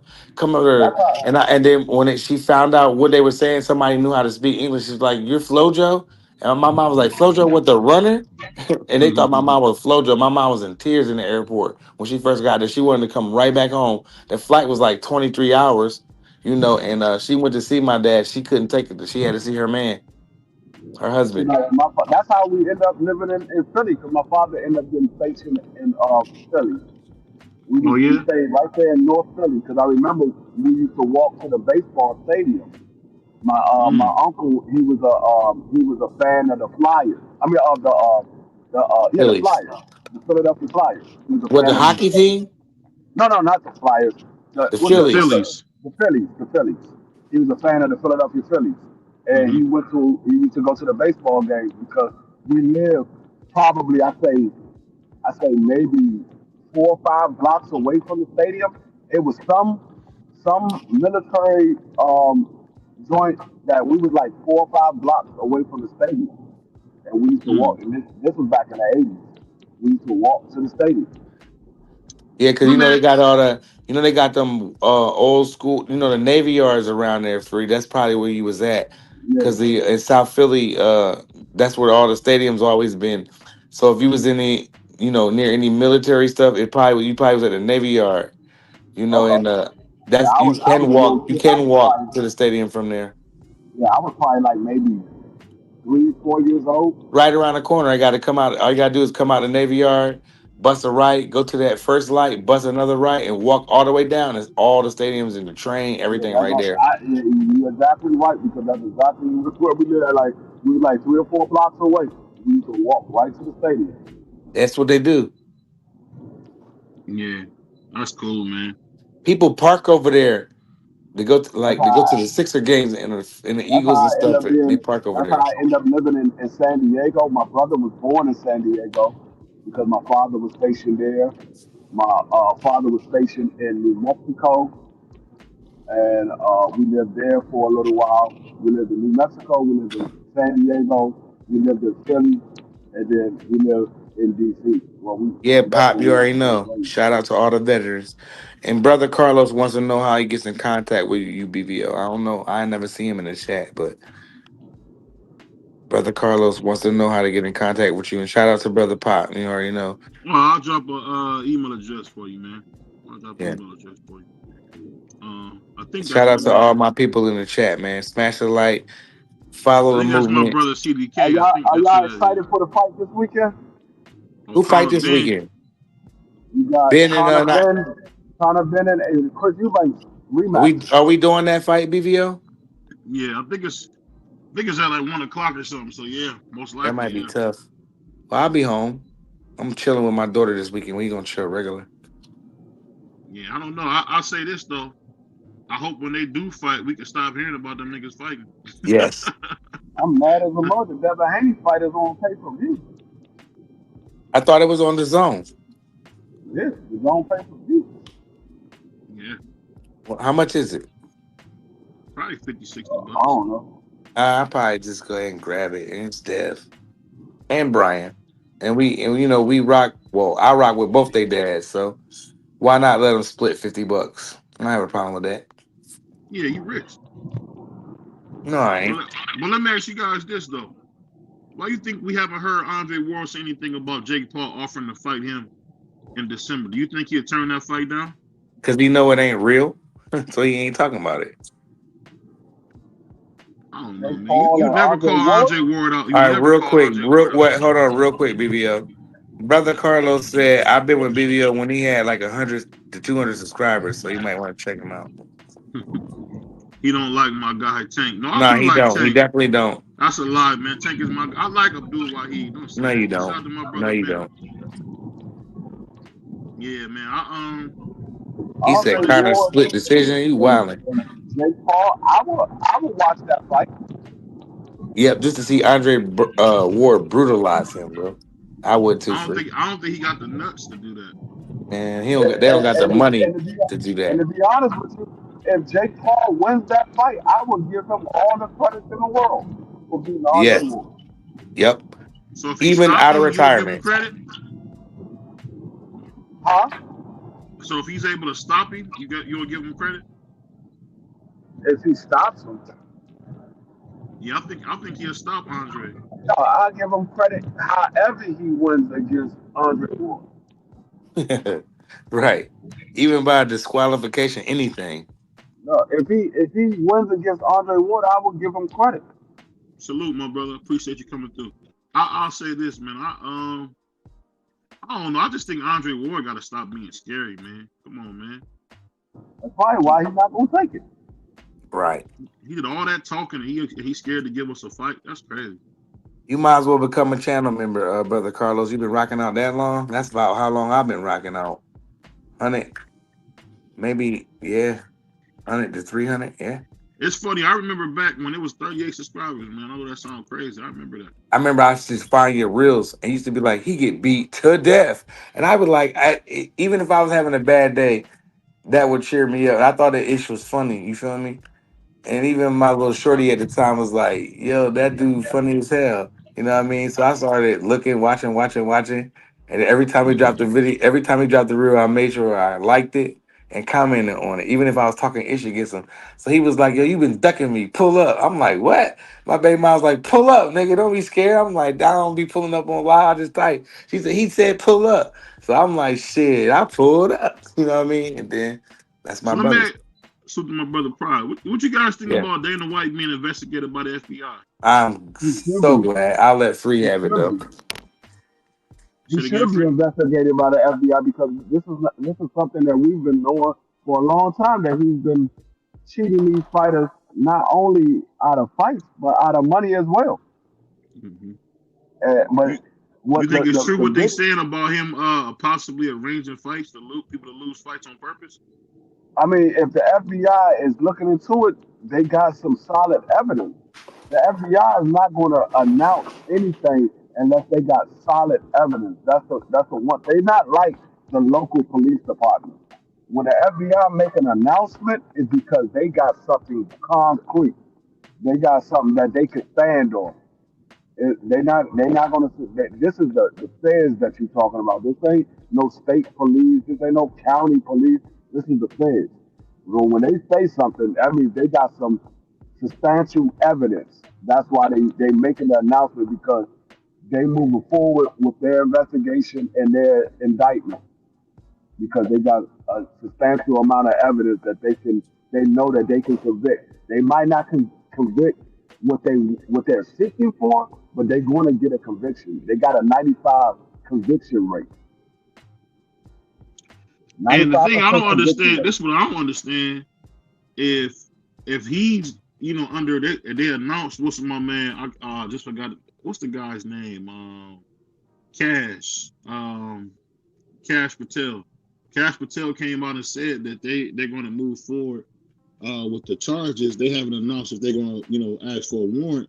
But why do you think Turkey hasn't dropped him yet? Why do you think Turkey's still working with him, Free? Well, Turkey's working with him because that was before Turkey knew that he was being investigated, and Turkey might be being investigated as well. So, I mean, the only difference is Turkey is in Saudi Arabia. Dana White is in the United States. So, but that's what I was about to say. Does that can have a bit consequences for the PKO need, because if Dana White gets indicted and gets sent away, who you gonna have to run the TKO league now? I hope they get him. Dana White can get away with everything. He can get away with. You're not getting away with this. Well, I hope not, because you know that I love people to be investigated by the FBI in boxing. But I want them all investigated, from the judges to the referees to some of the damn fighters. I want them all looked at. Give me 1 second, y'all. We're going to go to commercial. Be right back, y'all. Yeah. 1 second. Attention fight fans in the DMV. It's live, it's local, it's boxing. Jetter Promotions, RDR Promotions, in association with Maryland Live Hotel and Casino in Hanover, Maryland, presents a night of championship boxing, Saturday, November the 22nd, featuring some of your favorite DMV boxers.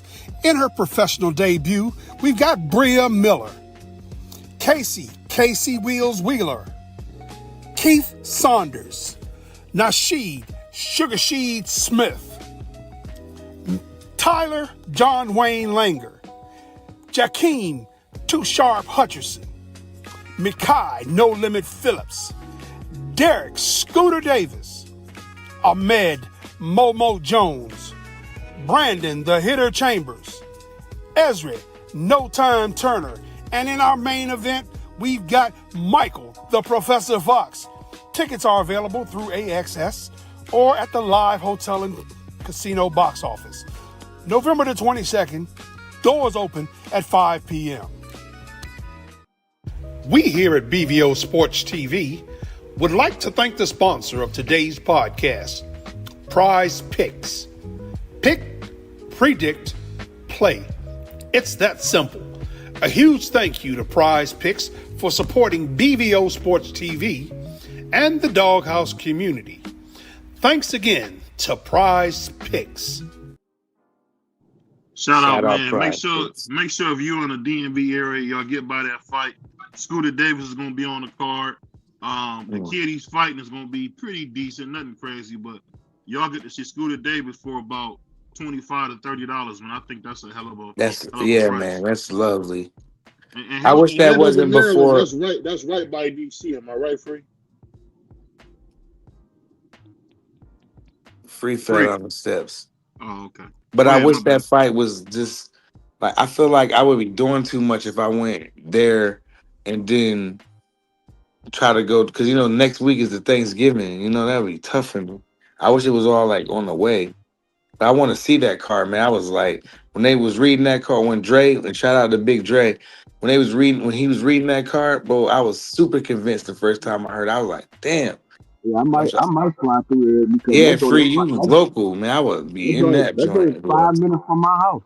That's what I'm saying. I would Uber to that hole and then go in there with my iPhone or my whatever phone you got, and then I would go in there and just record everything I see. You know what I mean? Talk to fighters backstage, get some drops, You know what I'm saying? It's lit, man. I can't wait Shout till out the next fight. shout out to the Rise podcast. Shout out my man Singer. That's his sister that's actually promoting that. Yeah, man. Shout out to Rod. It's dope, man. I cannot remember her name, man. My bad. Shout out to it's her. up. We love you, sister. We just glad you promoting. We don't care. Yeah, that's her. I think that's her second or third card she's doing. And Nice. I had Scooter Davis on her Local. card. Yeah, that's crazy. Good. That's big. Yeah. She had Chuck Simpson on her last card, so that was a good. And that was big. I don't care. He's a name. He's a name brand fighter, bro. He not. You know what I'm saying? We know who Danny White should go to prison, I think, for what he's doing with the fighters. What about you, Free? Yeah, you're right. They don't play about this sports spot. Oh, he's in. Like I said, Free breaking up. Free. Announced that they you broke up right now. You broke up. Free. You don't hear us. You breaking up, Free. No, you broke up. We didn't hear nothing you said. Start over. No, I was saying anytime the fans make an announcement is a bad look. So yeah, shout out to Nikki. Shout out to Nikki. I'm sorry, I could not remember her name. Shout out to Nikki, but she's doing a really great job. Yes. She done a few different cards. And it's always good to see a young lady, shout out to Sister Nikki thing and make some good money, man, because she put Michael Fox, man. That's a really nice card. She got her cards getting better and better and better, man. At BVO, is there any way I can stream the fight? Is it a pay-per-view, or is there a way I want to, because like the first time I saw Big Drop Dre, promote the fights, I was like, damn, I want to see them joints. When I seen that day, I was like, damn, I'll be doing too much. You know what I mean? Ernest, they got a stream. I'll pay them little $30, whatever. He not about to get out, Ernest. He just got caught with alcohol inside the prison. He ain't about to get out. He's sitting in the hole right now. Yeah, Diddy in the hole. He's sitting in the hole right now. He ain't getting out. What in the hole for? But you know what? Yo, I got this dope video. It's 1 hour and 25 minutes long. I'm not gonna speak on it, but if I send it to you, bro, it'll make you look at life differently. Hold on, I'm gonna play a quick interview for you guys. We got a chance to talk to the great Franchon Cruz, and she gave some good information on what she's gonna be doing next. I want to put that on. I love Franchon. Let me see. Cruz. What up, Dub? Right side, Dub. My Dub boy, on the left my nigga. Right side. What they call him, Dub. I've been following Dub right side for a minute too. I think I met him through BVO or on one of the maybe one of the other brothers, but maybe I don't know where I met Dub at. I don't care where I met him at. I F's with him. That's my guy. I'm about to call him Dub bottom side because that's crazy. That's crazy. I saw Dub get downright dirty. He was what? Somebody. He was Stop the bleeding. No, he was going in on somebody. I was like,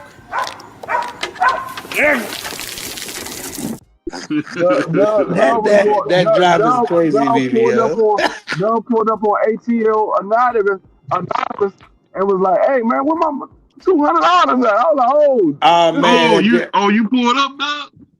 Yeah, he probably pulled up. Hey, you give that nigga Dub his 200 back. I can't hear. Say it again, Dub. You pulled up This one today. Oh, I thought you pulled up today. I said I just got done doing the show, you know what I'm saying? So I ain't know, like, when I just seen your message, and when I went and looked, brother wasn't there no more. But hey man, look what it is. Man, get that nigga Dub his money back. We're gonna play this real quick. Hold on 1 second. What's up? It's your boy BVO Sports TV, man. We're here with Franchon Cruz, man. How you doing, champ? I am fine. We in New York, it's lit. Danny Garcia's farewell fight. Yeah. So when we gonna see you back in the ring? Hopefully before the end of the year. That's what I'm going for. I'm just waiting on my dancing partner. She's rapping right now, so I have to wait till she do her thing. Will we ever see you fight your Deja Dream? I already beat her. Yeah, well. I already beat her. What you mean? I know he's gonna rematch because Look, when she barely won her belt at what was Jake Paul's card, I was right there. I even called her. She don't want to smoke with me. And you think Carissa really coming down and wants to date again, or you think that's just stuff? I've been at 168 my whole career. I'm waiting for everybody at the door. Like, they want to dance, we can dance. I don't know. Everybody's doing all this other stuff. Yes, I can't wait to see you back in the ring. Thank you. So sorry. I'm glad I got you loud in there. But man, shout out Franchon, man. She was looking Man, good you out in of that. order, man. You out of order. Nah, you ain't out of order, BVO. You did My brother good. Shout out BVO Franchon. She franchise looking good. BVO franchise crews. We love Franchon, man. I love you, baby. Keep going. Keep doing your thing, Queen. Yeah. Love Franchon, man. I don't win, lose, or draw, baby. I love you. She lost a fight or something? Yeah. You talking about when she lost to Clarissa or you talking about again? She lost to he said Ruben Stutter Levert. That's crazy. Shout out to Ernest, man. Oh, he said it, Mary J. Blige. Hey, man, you know the chat brutal around here. And the dog, hey, BVO, you can't even get mad. It's the dog She house, got her baby. own business. She doing it up. It's the dog house, baby. You might get cooked around here. Hey, man, I can't. What's up, I'm BVO Sports TV, man. We toward the end, man. It was funny at the end, but then I didn't want to play that music. Nah, that was cool. It was good. It was funny. It was BVO you. looking like an older version of Doughboy when he would say, "You want to see a dead body?" Nah, hell no.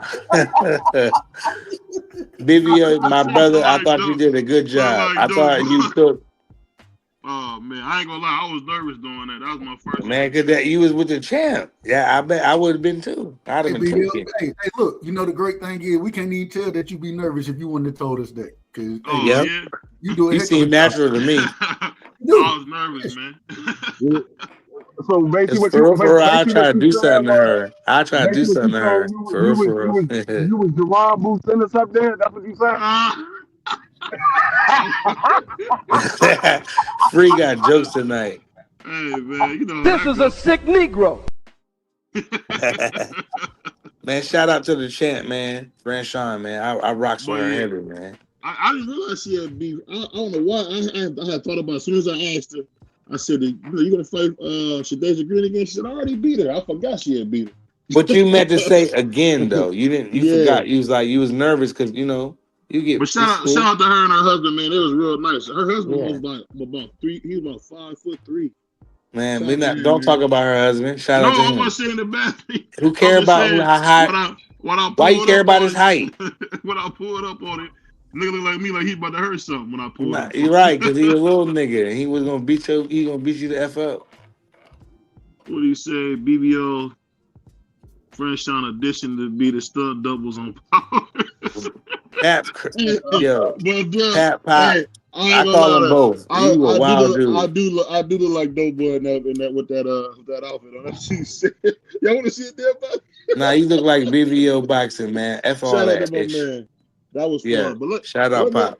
But let me ask you this, guys. You guys think we'll see Shadeja versus Carissa? Because we've been hearing she got a $8 million deal, $8 million in food stamps. Do you think we're gonna see that? Don't set that up like that. I'm asking you. That's just ain't on no damn food stamps. Who ain't on food stamps? You talking about Carissa? Yeah, she just got the big deal. What I don't know if it was $8 million in regular money or Monopoly money. I wasn't sure. I mean, that's it's an $8 million multi-year deal. It's not even a multi-fight deal. It's a multi-year deal. That's lucrative.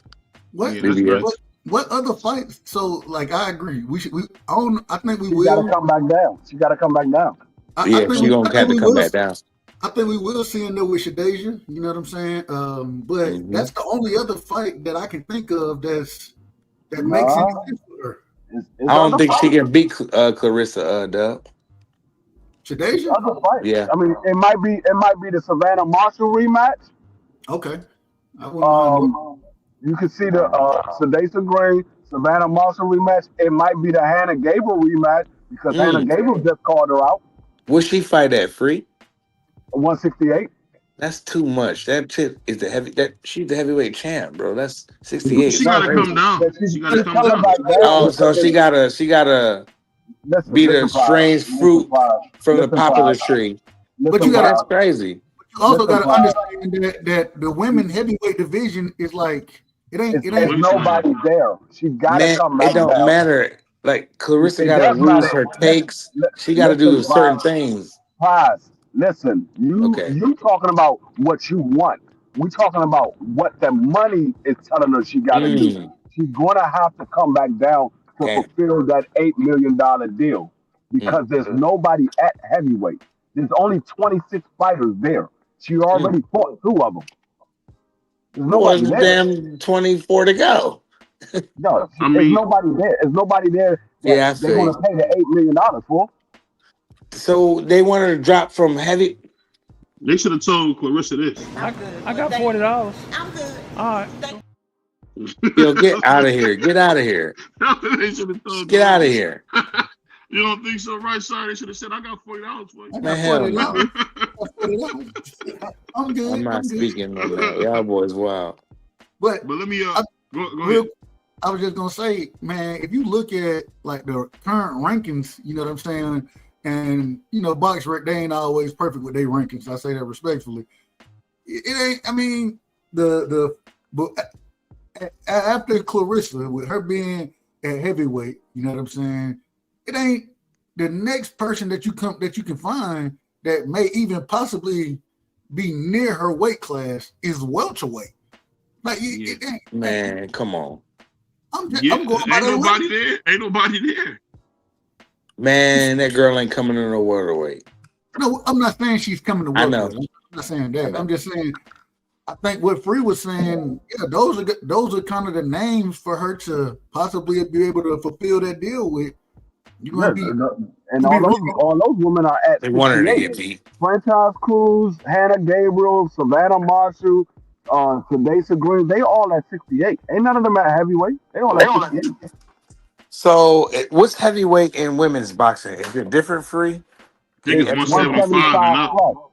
It's 175 plus. That's why we saying it's not a huge cut for her. Okay. Get back down to 68. You know what I'm saying? Yeah. I mean, I don't know this. What I'm gonna do real quick, I'm gonna play this, and then we're gonna have a little more talk. I'm gonna play this interview with my man, Coach Andre. Give me 1 second. What's up? It's your boy BVO Sports TV. We're here with Coach here, man. There's a lot of things. When you gonna see you back in the ring training, man? We got some more action coming up. We're going to Nigeria December 19th for some work, and then I have some young bucks coming up. Kadeem Hunter, my grandnephew, the son of Eric Hunter from Philadelphia. He'll be fighting in November, and I've got some surprises coming up. Okay, cool. So, what does it feel like now, man? Seeing I know you used to train Danny the Miracle, man. What was it like training Danny? Oh, it was. I mean, it was a pleasure. The young man had so many gifts, and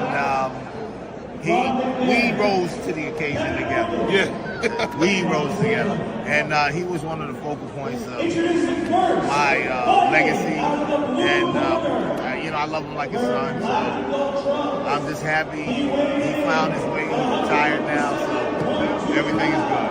Perfect. So where can they find you at, Coach? Facebook, Andre Rozier, quite simple. Nothing special, nothing changed. And Havoc _Trump is where all the gear is. All right, perfect. This is your boy BVO Sports TV here with Coach. And people don't know this about Coach. Danny overachieved because of Coach, so shout out to Coach for making that happen. Thank you, Nell. Havoc is up in this house, and we are in the hurt business. Let's go. Hassan Johnson activated the show with BVO Sports TV. Yo, I'm hoping to get Coach sometime this week, man. I want to get him on the show, man. Talk about the Miracle Man's career, because I don't know how Danny beat some of the niggas he beat. He's supposed to get his head whipped a few different times. What you guys think about Danny's career? Can y'all hear me? What's up? I said, what you guys think about Danny's career? When he was with his coach, I feel like Danny super overachieved. I don't know if that's because of the coach or what. What did you guys think made him overachieve like he did? It might be the coach. Because he beat Peter Quillen. People forget. People was high on Peter Quillen for a minute. Y'all remember that? What was he calling himself? Kid Chocolate? Y'all remember him? Yeah. Peter Quillen was decent. He was a decent fighter. Like he wasn't. You don't think he was all that good? I had to look at that video real close I had to blow it up on my screen because I'm on my phone. Because at first I was about to say, BVO, why are you interviewing Kurt Angle?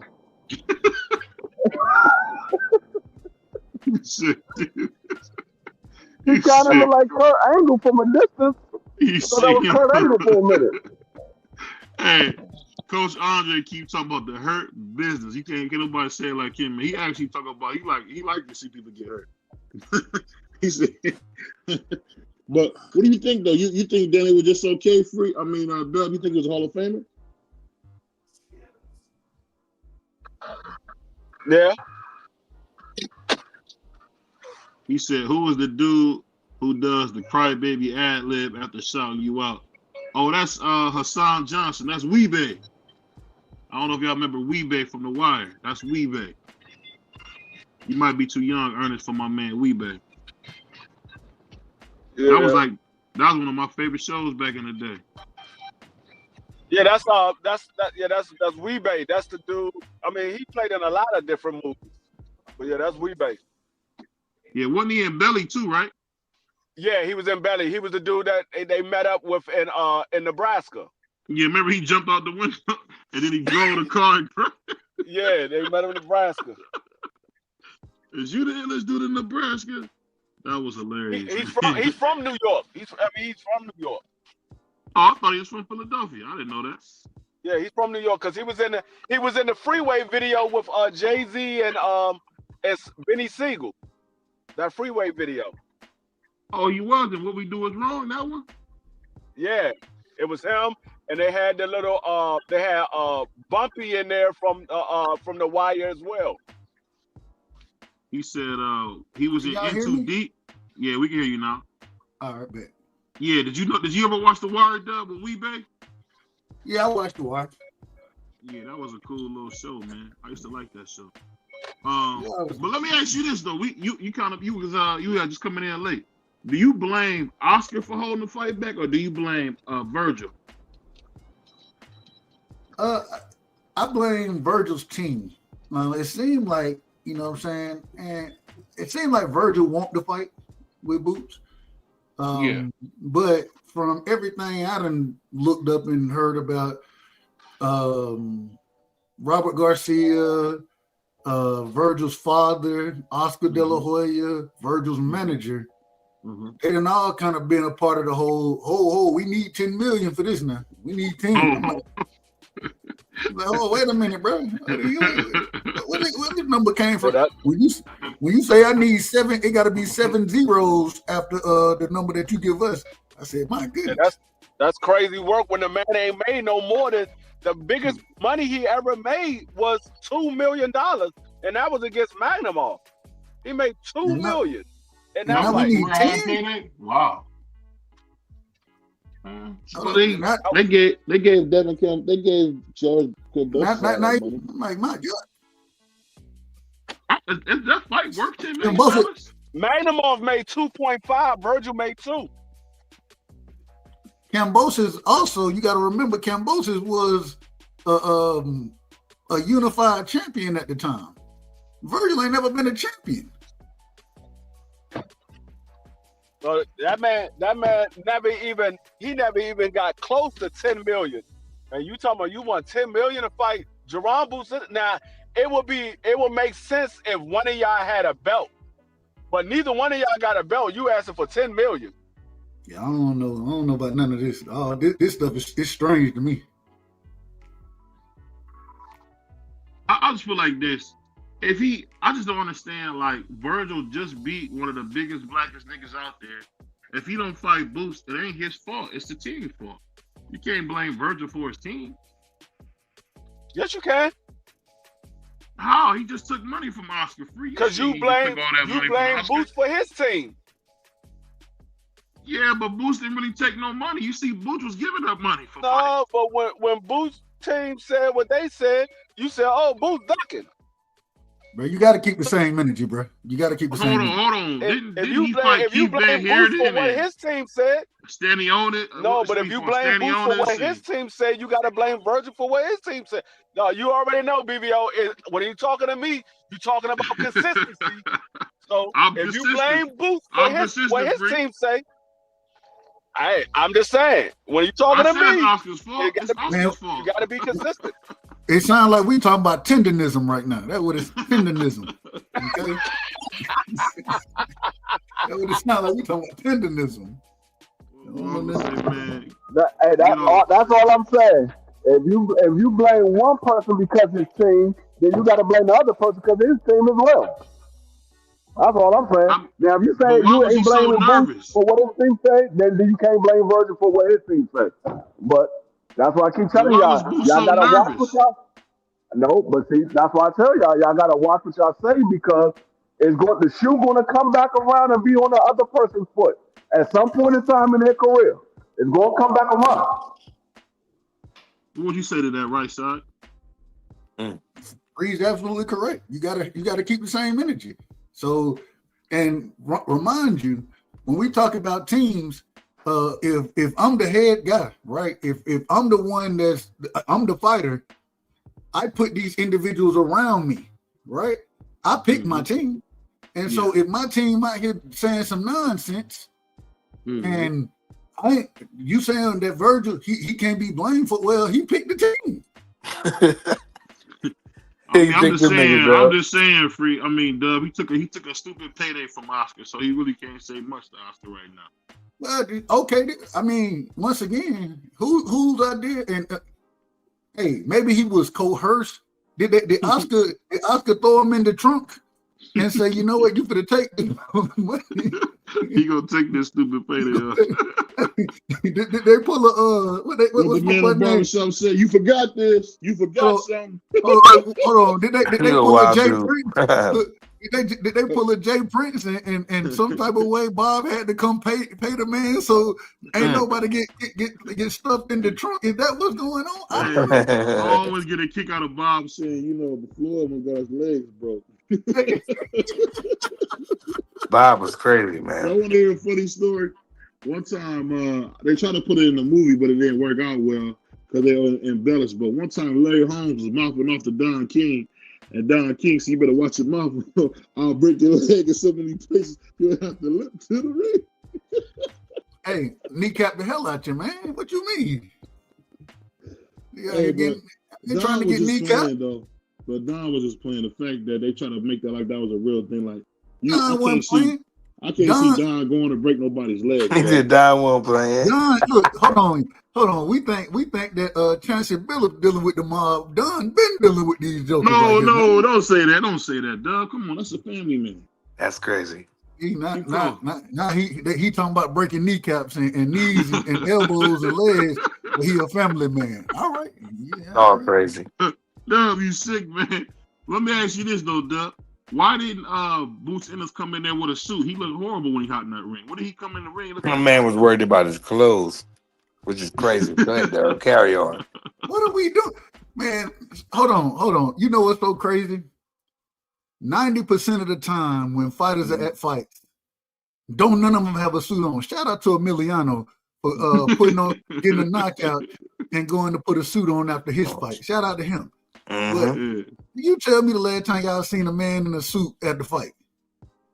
Emiliano had on his chains, his rings, his what they call it, the grills. He had all that fancy fly nigga-ish that BVO like. But BVO, hold on. The real question you should be asking, this is what you should be asking. After Boots got in the ring with this man, and Boots had a little sweatsuit, on, with his chains. They always got their chains. Hey, we ain't worried about that. What I'm trying to Well, BVO's worrying. That's why we're talking about fashion. Well, hold on. Let me can I ask my question? The real question is why did Vergil get back there talking about, man, Earl Spence, that's my dream fight right there. We ain't seen Earl Spence, we ain't seen that man fight in 2 years and a half. And you talking about this your dream fight. This man is essentially retired, has never fought at 54, and all of a sudden you trying to fight Earl Spence when Boots Ennis was just in the ring with you. Come on, man. That's the question you should be asking. That's his dream fight.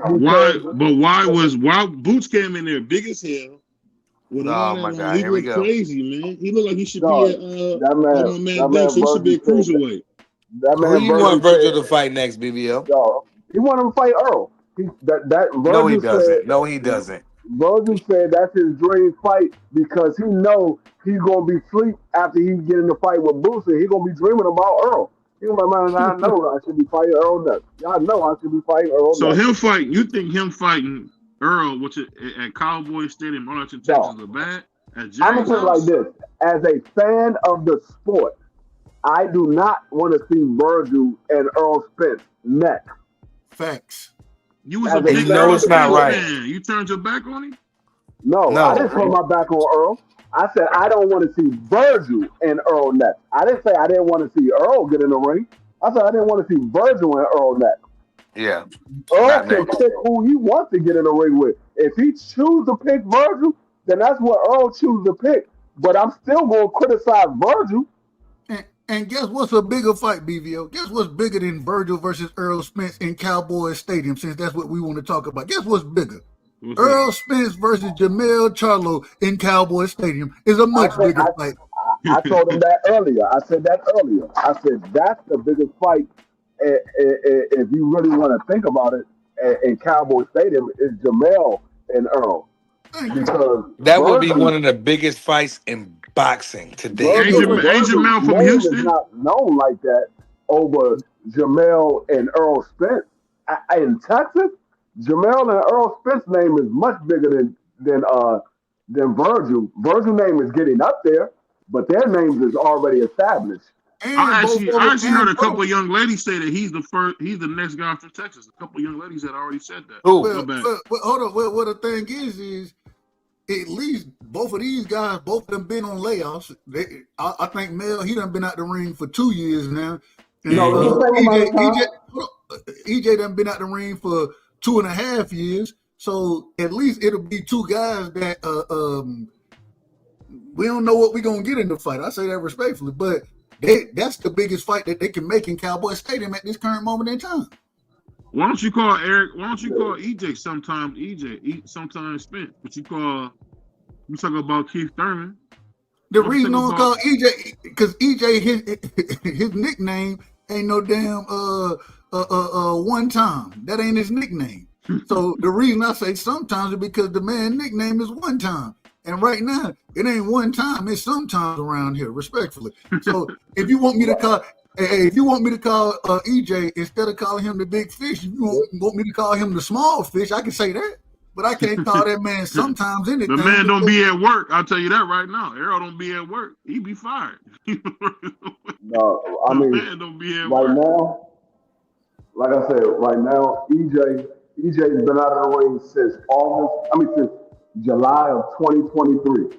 Jamel's been out of the ring since September of 2023. If anybody's gonna fight Earl, it should be Jamel. I mean, I'd rather take to see the daggone Danny Garcia versus Earl right now. No, I don't want to see. I don't want to see. You want a rematch of that, Free? I don't want to see Danny fight no more. Respectfully. No, Danny did good up personal. I remember that over the man fought the dude named Gonzalez. I don't care who he fought. He put that man in the dirt. That dude walked right to him, man. What I'm saying is for Earl comeback fight, get a tune up. You get a tune up with a named fighter like Danny Garcia or Keith Thurman. You get a tune up with them, and then if you feel like your old self and you look like your old self, and you want to get in there with the young guys, then maybe you can work your way in there with one of the young guys. But right now, nah, I don't want to see him in there with Jerron Bucenis, Vergil Ortiz, Sebastian Fundora. I don't want to see him in there with none of those guys. Even I don't even want to see him in there with Xander Zayas. Not right now. Y'all trying to get EJ. We'll put him in there with Lubin then. How about that? Lubin just got smoked. Hold on. What they say in Texas? Put it. I'm gonna say this is a family show. I got to remember that. So put private parts in the dirt. That's exactly what I wouldn't mind seeing him in there with Lubin. That'd be the one. Yeah, I said I'd rather see that. Wait a minute, y'all trying? Lubin is still concussed right now. This nigga. Wake that nigga up and pick him up, put him in the ring with Earl. Wait a minute. This man is in concussion protocol at this current moment. All right, Dub. Who would you want Earl. If Earl had a I done comeback told fight, you. I done told you who. remind me, because I be twisted. We done said Mel. That's who you You want him said back in the ring Jamel with off the Charlo. You ripper, said Jamel Charlo. Charlo. You said Jamel Charlo. I ain't hear that nigga. What the hell? But let me ask you this I though. had to step away real quick. What do you guys What was think your about? antennas at? What do you guys think about Ben versus Eubanks being $60 on the zone? Wait, what? Who? What's going on, Clarence? Ben versus Eubanks is going to be $60 on the zone. You think that's fair or foul? Wow. I'm not buying it. Nope. We can call it though. Well, probably you're gonna have to send me. Probably you gonna have to send me something. You're gonna have to put me on game, respectfully. Mm-hmm. I don't understand that. I buy the fights, Dub. I'll show you how to buy the fights. Okay, yeah. Show me how to buy it. You gotta show me how to buy it. It's real easy. I buy all the fights. It's super easy. I'll show you. I'm shocked by that, man. You guys not? By what? That they want to charge $59, $60 for that fight? But you gotta understand why though. You gotta understand why. Crazy, man. The reason it is because over in the UK, Clarence is crazy. That rematch is gonna be crazy. You know what I'm saying? And which on 3 fights? You said what? So you meaning the third fight? No, this is the second one. This is the second time they fight. Right. This is the rematch. Yeah. Oh, I thought you said the third fight. My fault. Third. No, I said in the UK it's gonna be crazy. And so go ahead. Hence the reason, because it's gonna do those type of numbers, and for what, and you know, the UK fans they love the storyline behind Conor Ben and Eubanks. They love the story that their fathers had. So it's a legacy fight, you understand? Because in the UK, they already have a thought process, and so it is what it is. But man, $60? Hold on. Hey, BVO, I got $40 for you. Hey, that's funny, man. Because you know they only get 60 if they nasty. That's crazy. So what do you guys shout think out to about $60? This? Before I forget this, man. Ryan Garcia comes out and says that I'm confident Devin Haney wins. My reason is simple: experience. I feel like he's figured it out. It's not speed or power in this one. I think Devin just frustrates Norman, but Norman can very much prove me wrong. We'll see. What do you guys think about him saying that? He's a goofy. He ain't nobody. He don't know nothing about boxing. You talking about the guy that got beat up by Rolly? Hold on. You talking about the welterweight champion? Who? Rolly. Yeah, Rolly. Oh, Rolly said that. No. The Ryan Garcia said that. Why? He ain't never been a champ. He don't need to be critiquing nothing. Did I say that right? I was shocked by that. What about you, Dub? I mean, I didn't think you would be out here pickle pulling for Devin. Were you shocked by that? I don't think that's pickle pulling. I think it goes. So the first thing is Devin and Ryan have been in the ring together. So the same way Floyd gonna do, I'm gonna big up my if even though the man was on drugs and it ended up being a no contest and all that kind of stuff, people still remember how that fight played out. So if I'm Ryan Garcia, I'm giving credit. I'm giving credit to my opponent over an individual ain't fault. The more I see like the build up, I honestly think my man Norman don't have a chance. What about you, Doug? I'm picking Junior to win the fight, and I love Devin. Oh, I forgot you don't like Devin no more. My bad. Here we go. How you say here we go? You can't pick against Devin. It's an easy fight for Devin. Hold on. So because I pick against him, that mean I don't like him no more? No, that don't mean that. That would be stupid. That's what you just said. That's not what I said. I said you can't pick against him in a fight that you see he gonna win easy. I don't see that. I think, and I had this conversation earlier, that for Devin to go out and once again, I think people forget how great of a boxer Devin is. My thing is I think you're gonna have to go out with the Regis, and implement the style that you showed against Regis, and a tad bit of kind of what you did against Jose Ramirez. So all that walking forward, like, and people forget how much Devin has been a come forward fighter the majority of his career. People may not see it, and he comes first. Yeah, I agree with that. Most folks don't watch boxing like that. They just they listen to the narrative. But Devin, you look at the fight, whether it was Linares, Lomachenko, Jojo Diaz, Kambosos, Ryan Garcia, you name outside of the Jose Ramirez fight. Hence the reason the Jose Ramirez fight looks so weird to us, because Devin has always been an individual that comes toward the smoke. He runs to the smoke. And so I think he has to implement a style that is somewhat between that Regis style that he showed and the Ramirez style, where, yeah, I'm going to give you some movement, but at the same time, there are going to be times where I'm standing my ground and I'm picking my shots. You know what I'm saying? But I'm going to make sure I'm out of range. I ain't just sitting in the pocket with you. I ain't going to just fight you in the pocket. You know what I'm saying? So we got to see what happened. But I still think, man, win, lose, or draw for both of these guys, they both deserve a ton of credit. And it's interesting. I listened to Senior. Senior was talking about this, and Senior brought this up. He said, man, outside of the Devin and Ryan and Tank and Ryan, when have we really seen top level guys get into the ring? I'll even say Rolly and Ryan. I'll say that. The top level guys get in the ring with each other at a young age. You know what I'm saying? So, man, both of these brothers deserve credit regardless. Yeah, I respect that, man. So let me ask you this real quick before we get out of here. So when you see that fight playing out, what happens if Brian Norman wins, in your opinion? What do you mean, what happens? What happens to his career? Does he become a star, or does he kind of stay how he is, a little, fairly unknown? What would you say? I think I think that it will. What's the right word to use here? It'll. I think his star status will grow from it. But we boxing fans. Vergil just went out there and put hands on Lubin, and guess what? Before the fight, right when the fight over, guess what? The next thing we gonna say? Who you fighting next? Who you fighting next?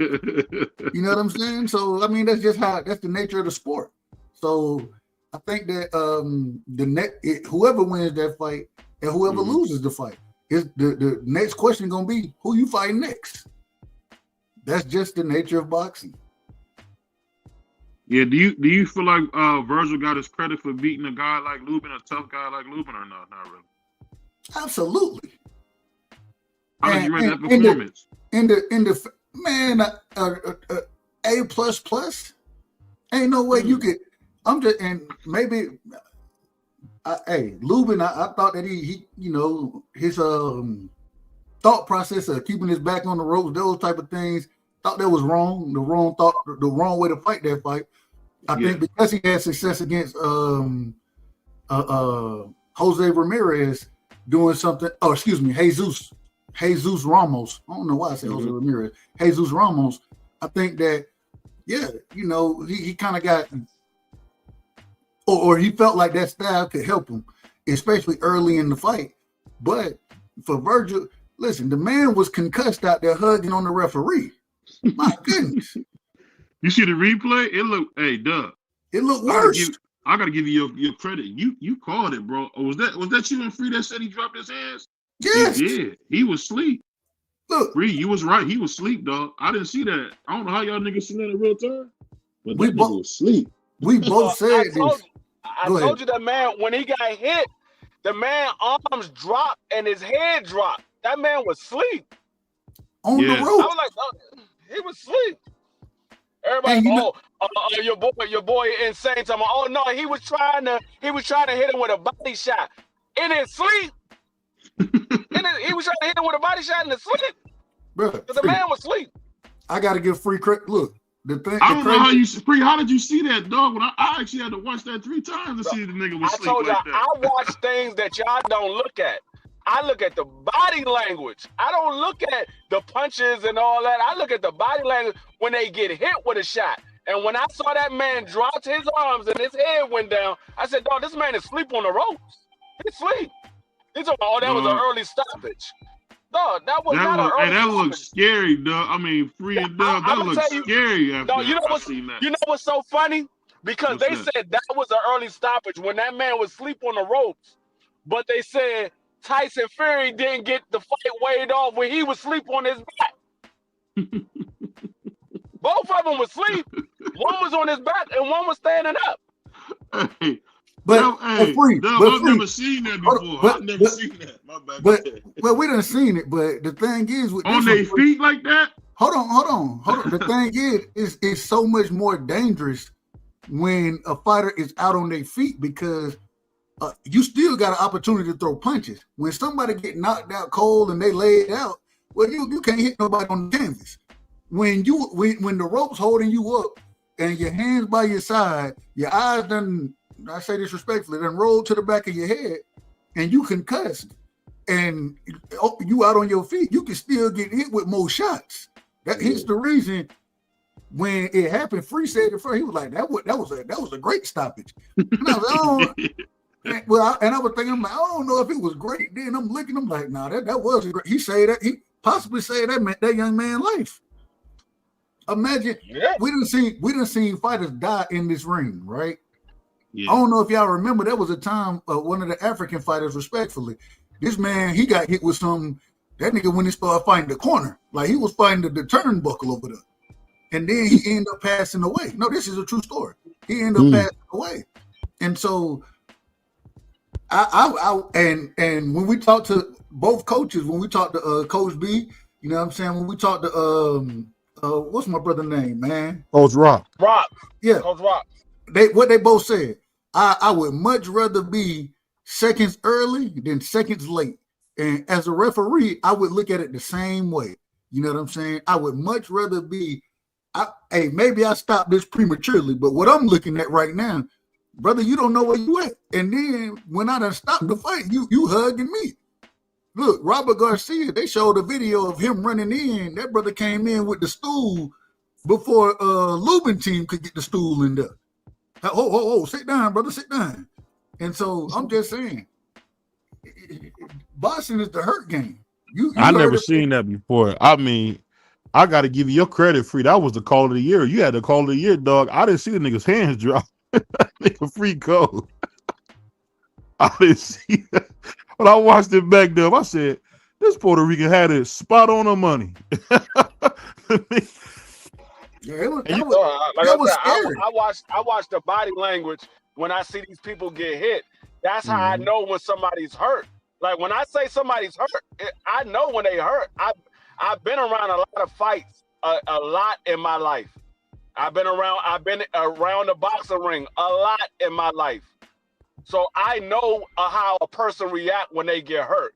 That leg trembles, that body clench up, or one or two things. You're gonna either step back or you're gonna cover up as tight as you possibly can because you got hit with a shot and you're not trying to get hit again. Dub, you a wild dude. You know when somebody get hurt. No, he didn't do nothing. Like when he got hit, his arms dropped. Like they dropped, and you could tell the brother was sitting there like he just. I mean, I don't know what y'all want from me, but I don't understand why they don't listen. Hold on, real quick, BVO. I see it the same way the right side see it. His hands dropped, and that's where I got that phrase from, because I saw the same exact thing, and I couldn't figure out anything else to say. But his hands dropped, and his head was pointing down.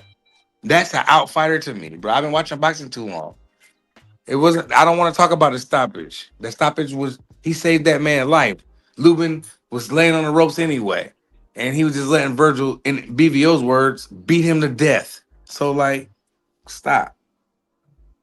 The stoppage was a good stoppage. There wasn't nothing wrong with it.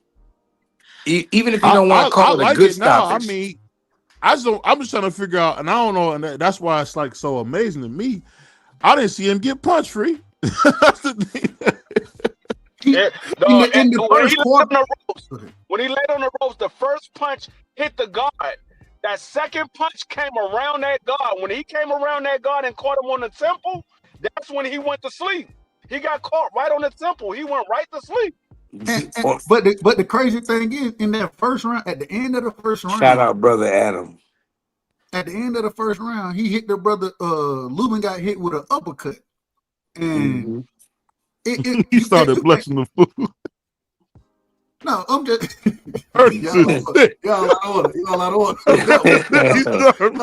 You out of order. Thanksgiving Dub, I hear what you said. I'm trying to figure out how this nigga Free said the nigga was out. Free said he out. He out. He was. He was asleep. I didn't see and we forgot about the best part, Dub. Unless that nigga Jackie Chan, I didn't see no punch thrown. He hugged the referee to thank you for saving his life. He hugged that man. He wasn't hugging him he wasn't hugging him to thank him for anything. The man didn't know he didn't even know he was hugging he didn't know where he was at. He thought he was hugging his trainer. He was hugging. He knew he was out. All I'm trying to tell you is he knew his life was saved, Dub. But we done all been around, actual street fights, things like that. And you done seen an individual get hit with something, you be like, all right, bro. Hey, bro, it's over, bro. It's over. You know what I'm saying? Like, well, you got to pull. I done told this story before, but my partner, Big Kel, he hit a brother one time, knocked this brother out cold damn near, and then got on top of him and started hammer fisting him, right? Yeah, I don't want to see that. We punching him, talking about, bro, and bro, you finna kill him. Get off of him. It's over. Yeah. It's over. Unalive him. He's gonna unalive him. Yeah. I see something like that. My man Big Daryl was like that, man. He hit. I forget. I don't even know who the dude was. He hit that man. I felt so bad for that dude because I was about defending myself, but more so not like, where my money at? Bam, bam, do something. You know what I mean? Dude hit him so hard, and he went down face first into. I'll never forget it. He went down face first onto that concrete. I was like, God, my God! And then he proceeded to pummel him after that. I was like, and Daryl was too big. And BVO, that's like me trying to hold BVO back. And I was like, yo, I can't hold him back, man. I was like, yo, please stop. Hold on. But this and I was listening to Brad. That's a real story. Y'all know I'm a fan of Coach Brad, man, right? He said something that was even that made so much more sense. And I didn't even think about it at the current moment in time, but he was like, man, the great thing is when the ref stopped it, he jumped in and he held him up against the ropes. Because when you out like that, imagine this brother fall forward and he bang his head again, bro. You double concussed at this point now. So look, what happened was when he hugged the referee kind of leaned back and they went into the ropes, and that's when I know what you're saying. I seen the exact same thing you seen, bro. It's crazy. The exact same thing like you painting the picture that I seen. It's crazy. He hugged the referee, bro, and then they went to the ropes. Man. I've been watching boxing the last 3 years with y'all hard. I did not see that nigga get hit. All I heard was one nigga Free say, he out. What? Because his hands dropped and his head went down. I think Free, he was ahead of me on it. I'm like, what you mean? Yeah. Man, I'm just saying. And then bam. What did you think about Tiger's performance? I loved it. Say that again.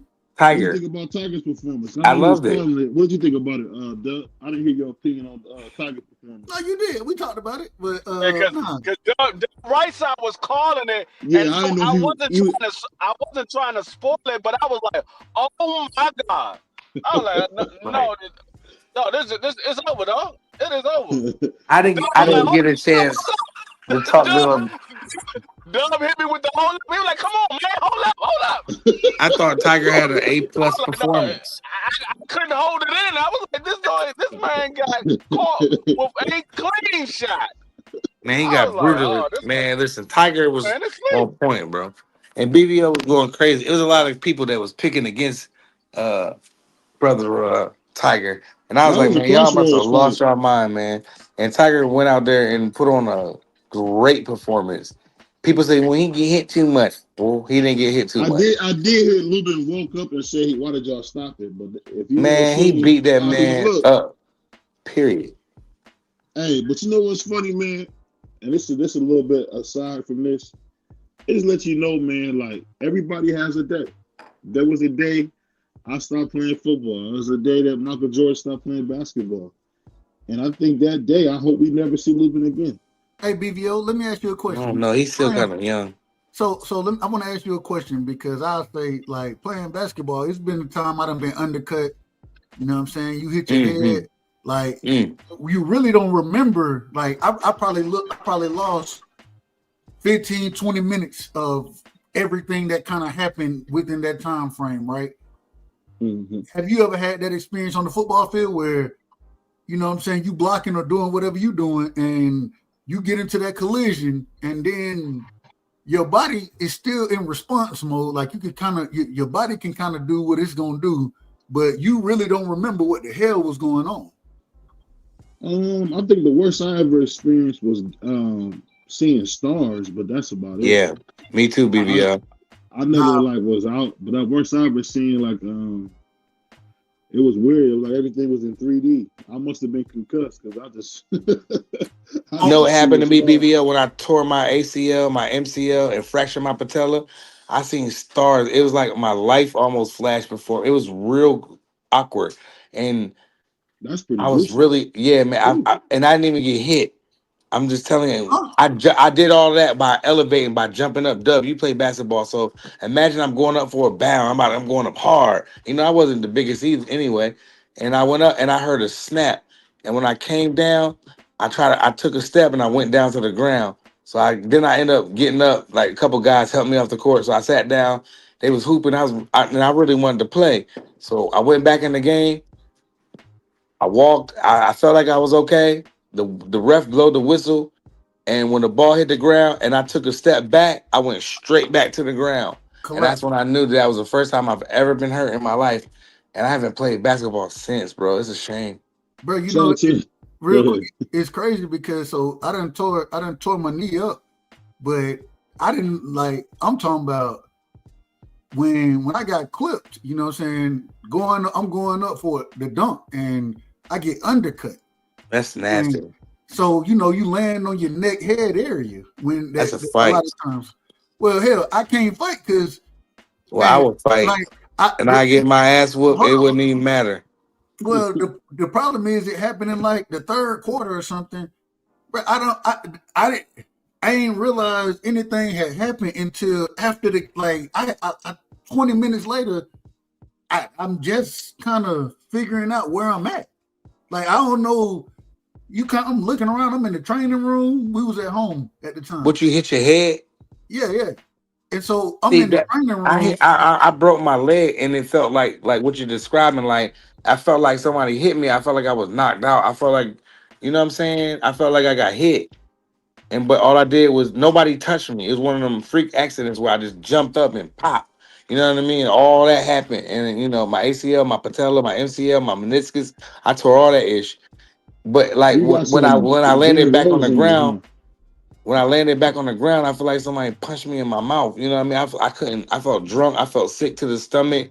Like I wanted to vomit. I felt like an experience that I've never felt before, bro. It was pretty bad. But the crazy thing is so after I come back too, man, you know, we got practice. Like this happens on Saturday, Sunday. You know, my mom, she take me to the doctor or whatever, and they like he concussed or whatever. Well, on Monday I can't practice, but now I'm feeling sick. I'm like you. I'm feeling sick to the stomach. Mm-hmm. You know, feel like you got to throw up. You dizzy. You just don't.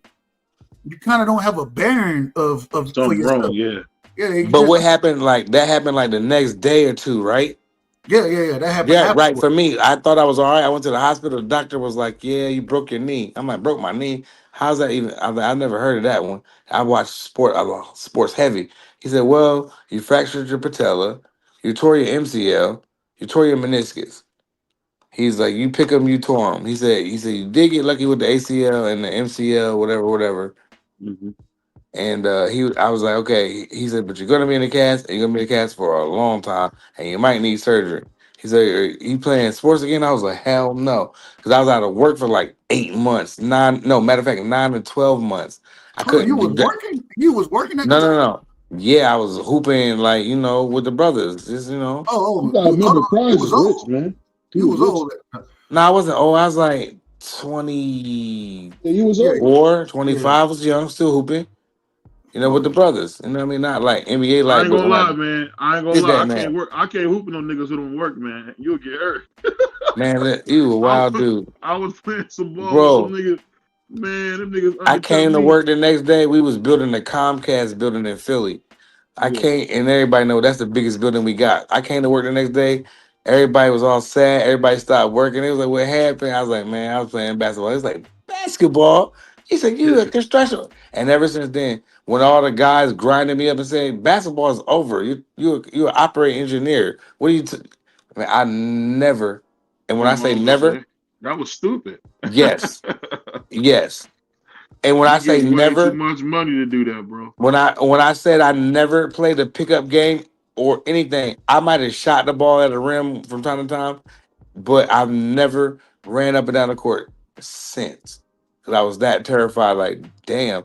Then cause that affected my life, Like my son, you mean to tell me I can't take my son to the doctor now because I don't have enough hours, Yeah. to I didn't work enough hours, so I'm not covered. You know what I mean? That's how it works. You gotta work to have all them benefits. You know what I'm saying? And once I No. realized I couldn't do that, I was just praying my son didn't get sick, and he didn't. And I never played basketball. You can't get me to go up and run down the court right now. It's not happening. I That's a remember, real story. Dub, I remember we was playing with my homeboy Sonny, man. This nigga tore his Achilles tendon, man. He was on the ground crawling like a snake. It was Bro, you can barely walk. If you tear your Achilles, bro, you can barely walk, bro. It was so funny. BVO, the way that was crazy. Cause cause that's how He I went to was. grass. He went to grass, so he went down, dude. Like you said, he thought somebody kicked him. I said, ain't nobody by you, nigga. Ain't nobody see He you. said he stood there like a No, that's Then true. he was, huh? No, I was gonna say that's true. Like when you tear your Achilles, anybody that I've never talked to that tore that tears their Achilles, the first thing they say is felt like somebody kicked me in my ankle, in like the back of my ankle or whatever. And then next thing I realized, I'm like, bro, wasn't nobody around me to kick me. So what the hell? And bro, you like one of the I don't want to get too graphic with this, but I was watching, I can't remember what movie it was, but what the brother would do, he would torture people. And what he would do is the first thing is he would cut your Achilles tendon, and then he'll take all the he'll take all the chains and or whatever he tying you down with, rope, whatever, he'll take it off you. But because he snipped both your Achilles tendons, you can't go nowhere. You can't do nothing. Yo, what movie was that? I can't remember what movie it was. Because he would do a little small abrasion. It wasn't even that deep. It wasn't even big. Graphic or nothing. Right. I can't remember that movie. That's gonna drive me crazy. But I'm just saying that's when, bruh, it's two things. It's two things that you can't walk. You can't walk without your Achilles, and you can't walk without your big toe. I don't know how. I don't understand exactly how it worked, but all right, you find a brother who had to get his big toe cut off, and you watch that brother walk around. I'm just telling you, I know a couple. And of the part that's funny. Was that boy No, Sonny your big toe is the balance. It's the balance of your foot. It controls your balance on your foot. So if you don't have your big toe, you'll learn how to do it, but right away you won't be able to do it. You lost. Dub, let's go down because I tried to find that movie, Dub. Your Achilles is the ligament, the tendons that holds your foot to your ankle. So if that pops, it's basically your foot is just hanging. So you're not going to be able to walk. Dub, was it Hostile? What was Hostile? Yep, that's it. Hostile. That's the movie. See, hey, shout out to my brother Prize, man. Shout out to the research. Because I know what you was talking about. Like, because he would do like a small abrasion. It wouldn't even like hurt them that bad. It was like weird. It wasn't nothing crazy. Like it wasn't. It wasn't nothing crazy, It wasn't but nothing gory like stuff squirting all over the. It wasn't nothing like that. Nothing like that. It was just like slip, snip. They be like looking at him talking ish. Really, they don't know they can't walk. you can't go nowhere. As soon as you try to take a step, you can go right to the ground. Straight to the ground. Just like Somehow I was Kevin Durant, telling man. I'll never forget when Kevin Durant tore his Achilles, man. That was a sad moment, bro. he came back and hooped though. Bro, the way he could walk out that arena, man, I'll never forget that, bro. Whoever his doctor is, they need to put him on and do everybody's Achilles. He came back like nothing happened. Nah, Like bro, that didn't happen. You know what's so crazy? He can't jump no more though.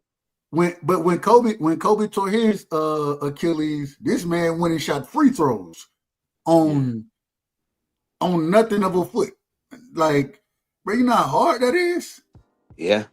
Bro, He didn't move at all. His legs were still as like cement, bro. It was all like upper body strength. Like Kobe can make shots any kind of way. So like even with no legs, Kobe would be able to go with hit free throws. Even with no feet, I no don't legs. understand this, bro. When I was growing up liking Kobe, I swear nobody liked him. As soon as he passed away, everybody liked it. That's crazy.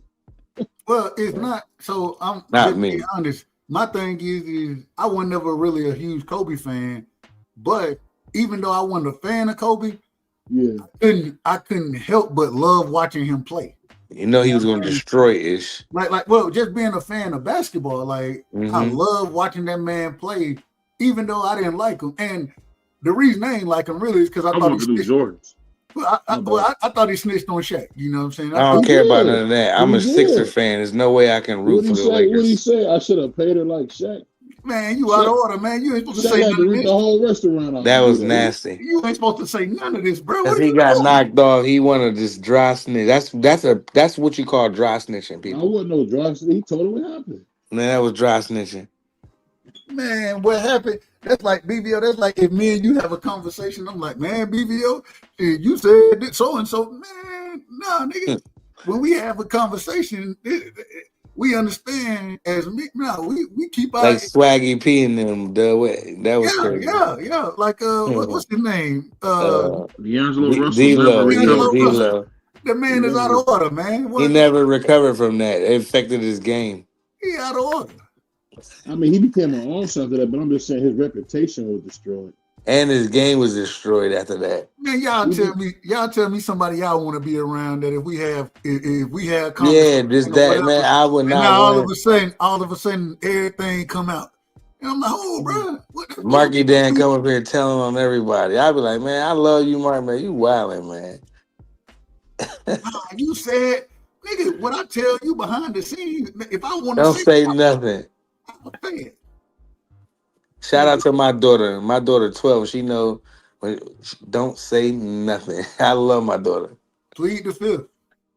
My daughter is a thorough chick. On everything I love. Look, I just told my son the other day I was watching the Julio Fulio trial. With the young lady over there. The little girl, yeah, that's crazy. She should. That's nasty. But you get what I told my son.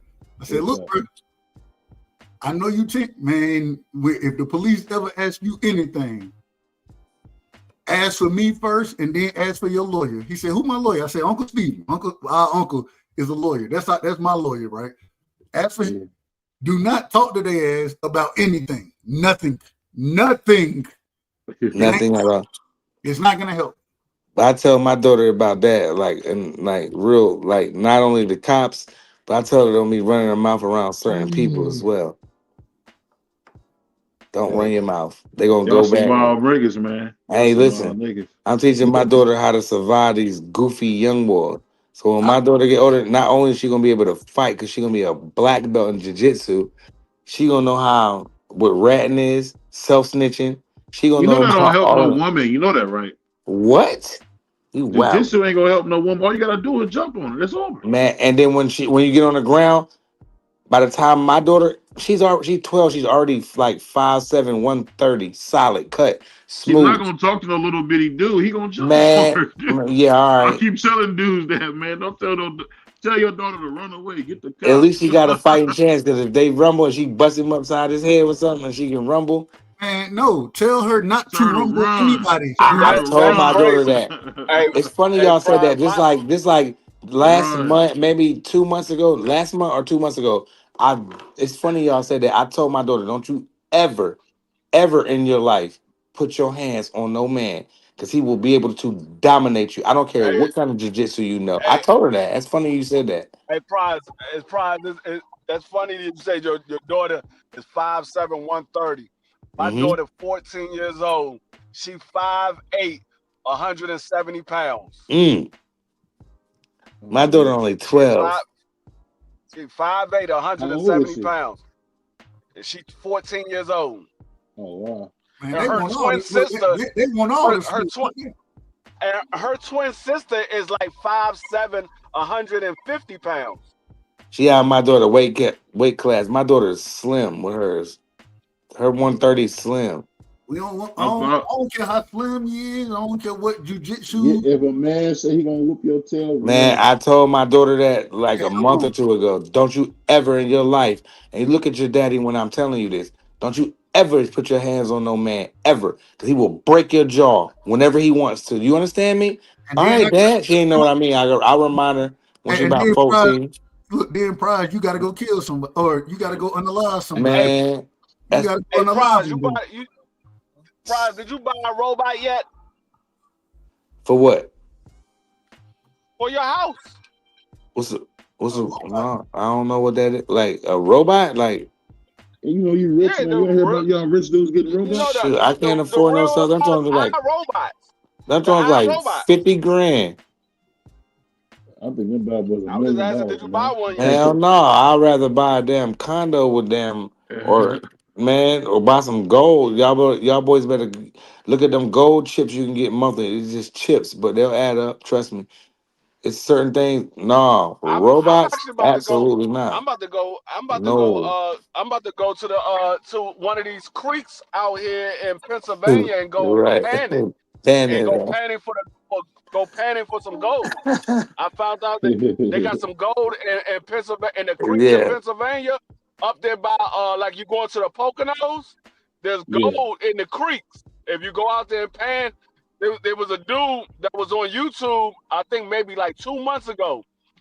He just found like $50,000 worth of gold in the creeks out in Pennsylvania. What color was he?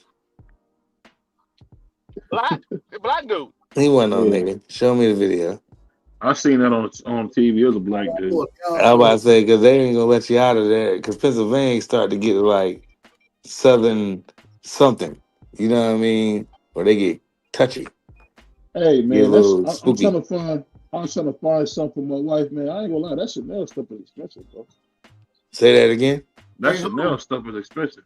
Hold on, is this Ernest right here? Poppy, what is that? Poppy coat? Yeah, that's Ernest. Yeah. That brother said, I'm gonna tell the cop I'm a sovereign citizen. That's the last thing I'm gonna say, oh, what you need? Who you need to put away? I'm here. Pop crazy. Sovereign citizen. Hey, I'm yo, what I'm doing? I'm putting my hands out the window and I'm saying, hey, look, take me for whatever you got me for, but I just want to talk to my lawyer. That's it. I don't want to talk. If I'm on the curb looking at you get arrested, I'm gonna say, hey, gun. Something wrong with you, bro. You know, I'll never forget, man. I'll never forget one time my cousin, we was outside talking to this cop named Mad Dog, and my cousin invited the cop to his private part, and he slammed the Sonic coins out of Brandon. I'll never forget that. If you could have, I don't know if you ever played Sonic, and them coins come up out of him. It was coins everywhere, dog. They slammed the rings out there, brother. The rings out of him. Come on, man. Hey, he slammed that nigga on concrete like he was on a bed. For real, Ernest. I'm about to do that for real, Ernest. I'm going out to Pennsylvania and I'm going panning for some gold. That's crazy. When I seen that nigga find that joint out in Pennsylvania, I was I don't believe that, man. I believe it, but I mean, come on. I don't know. He got to keep it. It's a lot of people on YouTube that's doing it. Man, you're gonna see how many people show up to that joint. You're gonna be like, damn, you're gonna get your little bowl with your little shredded bowl going there. You're gonna be in that water for nothing. It's not just Pennsylvania. It's all of those because you know that creek it's the mountains right there. You got the I forgot what mountains they are called, but the Himalayan mountains. They run from Pennsylvania all the way down to like Alabama. Himalayan, brother. Himalayan. The Himalayan, whatever it is. Appalachian. What is Appalachian. Appalachian Mountain. Appalachian. It's the Appalachian Mountain. Damn, but what's 11? It's 12 o'clock. Man, prize fighter got to sign it's the off, man. Appalachian Mountains. They run from Pennsylvania all the way down to like Alabama. You going live up? Oh my bad. Dog.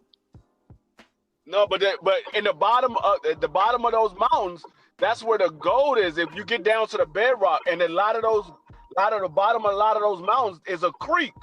You might not make it back up from the mountains, man. No, you don't. Going out there with them white boys, man, they might do something to you. Prize. Listen, Prize. You sitting here thinking about something totally different. Ain't nobody talking about climbing no mountains. You can literally drive down to the creek. You can literally drive down to the creek. Ain't nobody talking about climbing no mountains. You talking about climbing mountains. Yeah, like cliffhanger. Like, remember Arnold? No, it wasn't Arnold. You talking about climbing mountains. You talking about climbing mountains. Ain't nobody talking about climbing no mountain. I'm talking about driving down to where the creek is. You can drive there. Yeah. Damn, that's crazy. Bros, you stuck in the city slickers. You need to go and look some stuff up. Man, I used to drive out there free. One time I was driving a hydrovac truck. Hey, look, free. One time I was driving a hydrovac truck, and I ended up and I just got my CDLs. So I'm going around these mountains. There's no guardrail on the left side, only on the right side. So I'm like, so I can just drive straight off of this, right? So I'm tripping. Like, no, this ain't right. Nah, hell no. I'm look over there again out the window, out the driver's side. There's no guardrail, but it's just cliff. That means if I go off, I go off. There's nothing. There's no. I was like, is this real? And so I kept going up the mountains. When I got there, it was nothing. I stopped because I had to get my life together. So I stopped at like a truck place or whatever. It was a bunch of trucks parked there. So I pulled up there. I was like, I was gonna give me a coffee. I was gonna give me some. I gotta calm my nerves. This is insane, right? I go in there. Hey, it's nothing. Y'all see what Ernest said? See what Ernest said? He said he got people out here in Fairfax, Virginia, that's making a killing doing it. Hey, but shout out to Ernest. He was South Pole. I ain't going up in them Pennsylvania mountains because of them people. When I went out there, man, it was a whole nother world. I was literally for miles. When I'm talking about big miles. I was literally the only brother, literally the only one. Prize, you might need to do some research. You might need to do some research, Prize, because you thinking about something totally different. Yeah, I had a bad experience up there, man. You thinking about something totally different, Prize. But I was in the mountains though, free, like where you got to get to that. Hey, let me say this. Dub, you going live? Yeah, because I got to go to bed. No. I'm gonna be live. I already been live today. I'll be live again tomorrow, and we'll be talking. We 3-Eye Atlas acting the full speed right now, so we gonna be talking 3-Eye Atlas tomorrow. Getting closer. Well, tomorrow, man, we gonna have my man Coach Ivan Robertson. We're gonna have some fun with him. Mighty. We got Coach pulling up. Yeah, and I think we're gonna have my man Claymore come in as well. So we're gonna have some fun tomorrow. So make sure y'all tune in. On that note, thank you to Prize Fix. Thank you to Raycon. And I appreciate Raycon, man. You guys have been doing some really nice stuff for us, man. On that note, we out here, y'all. Peace. Peace. Peace. What's up, guys? Chris Algieri here. Big shout out to BVO Sports TV. Shout out to BVO Sports TV. Make sure you tune in right away. Hottest in the city, hottest in the U.S. I really bury motherfuckers. What's up, guys? Chris Algieri here. Big shout out to BVO Sports TV. Shout out to BVO Boxing. You understand? Check the boy out. Check the kid out. You understand?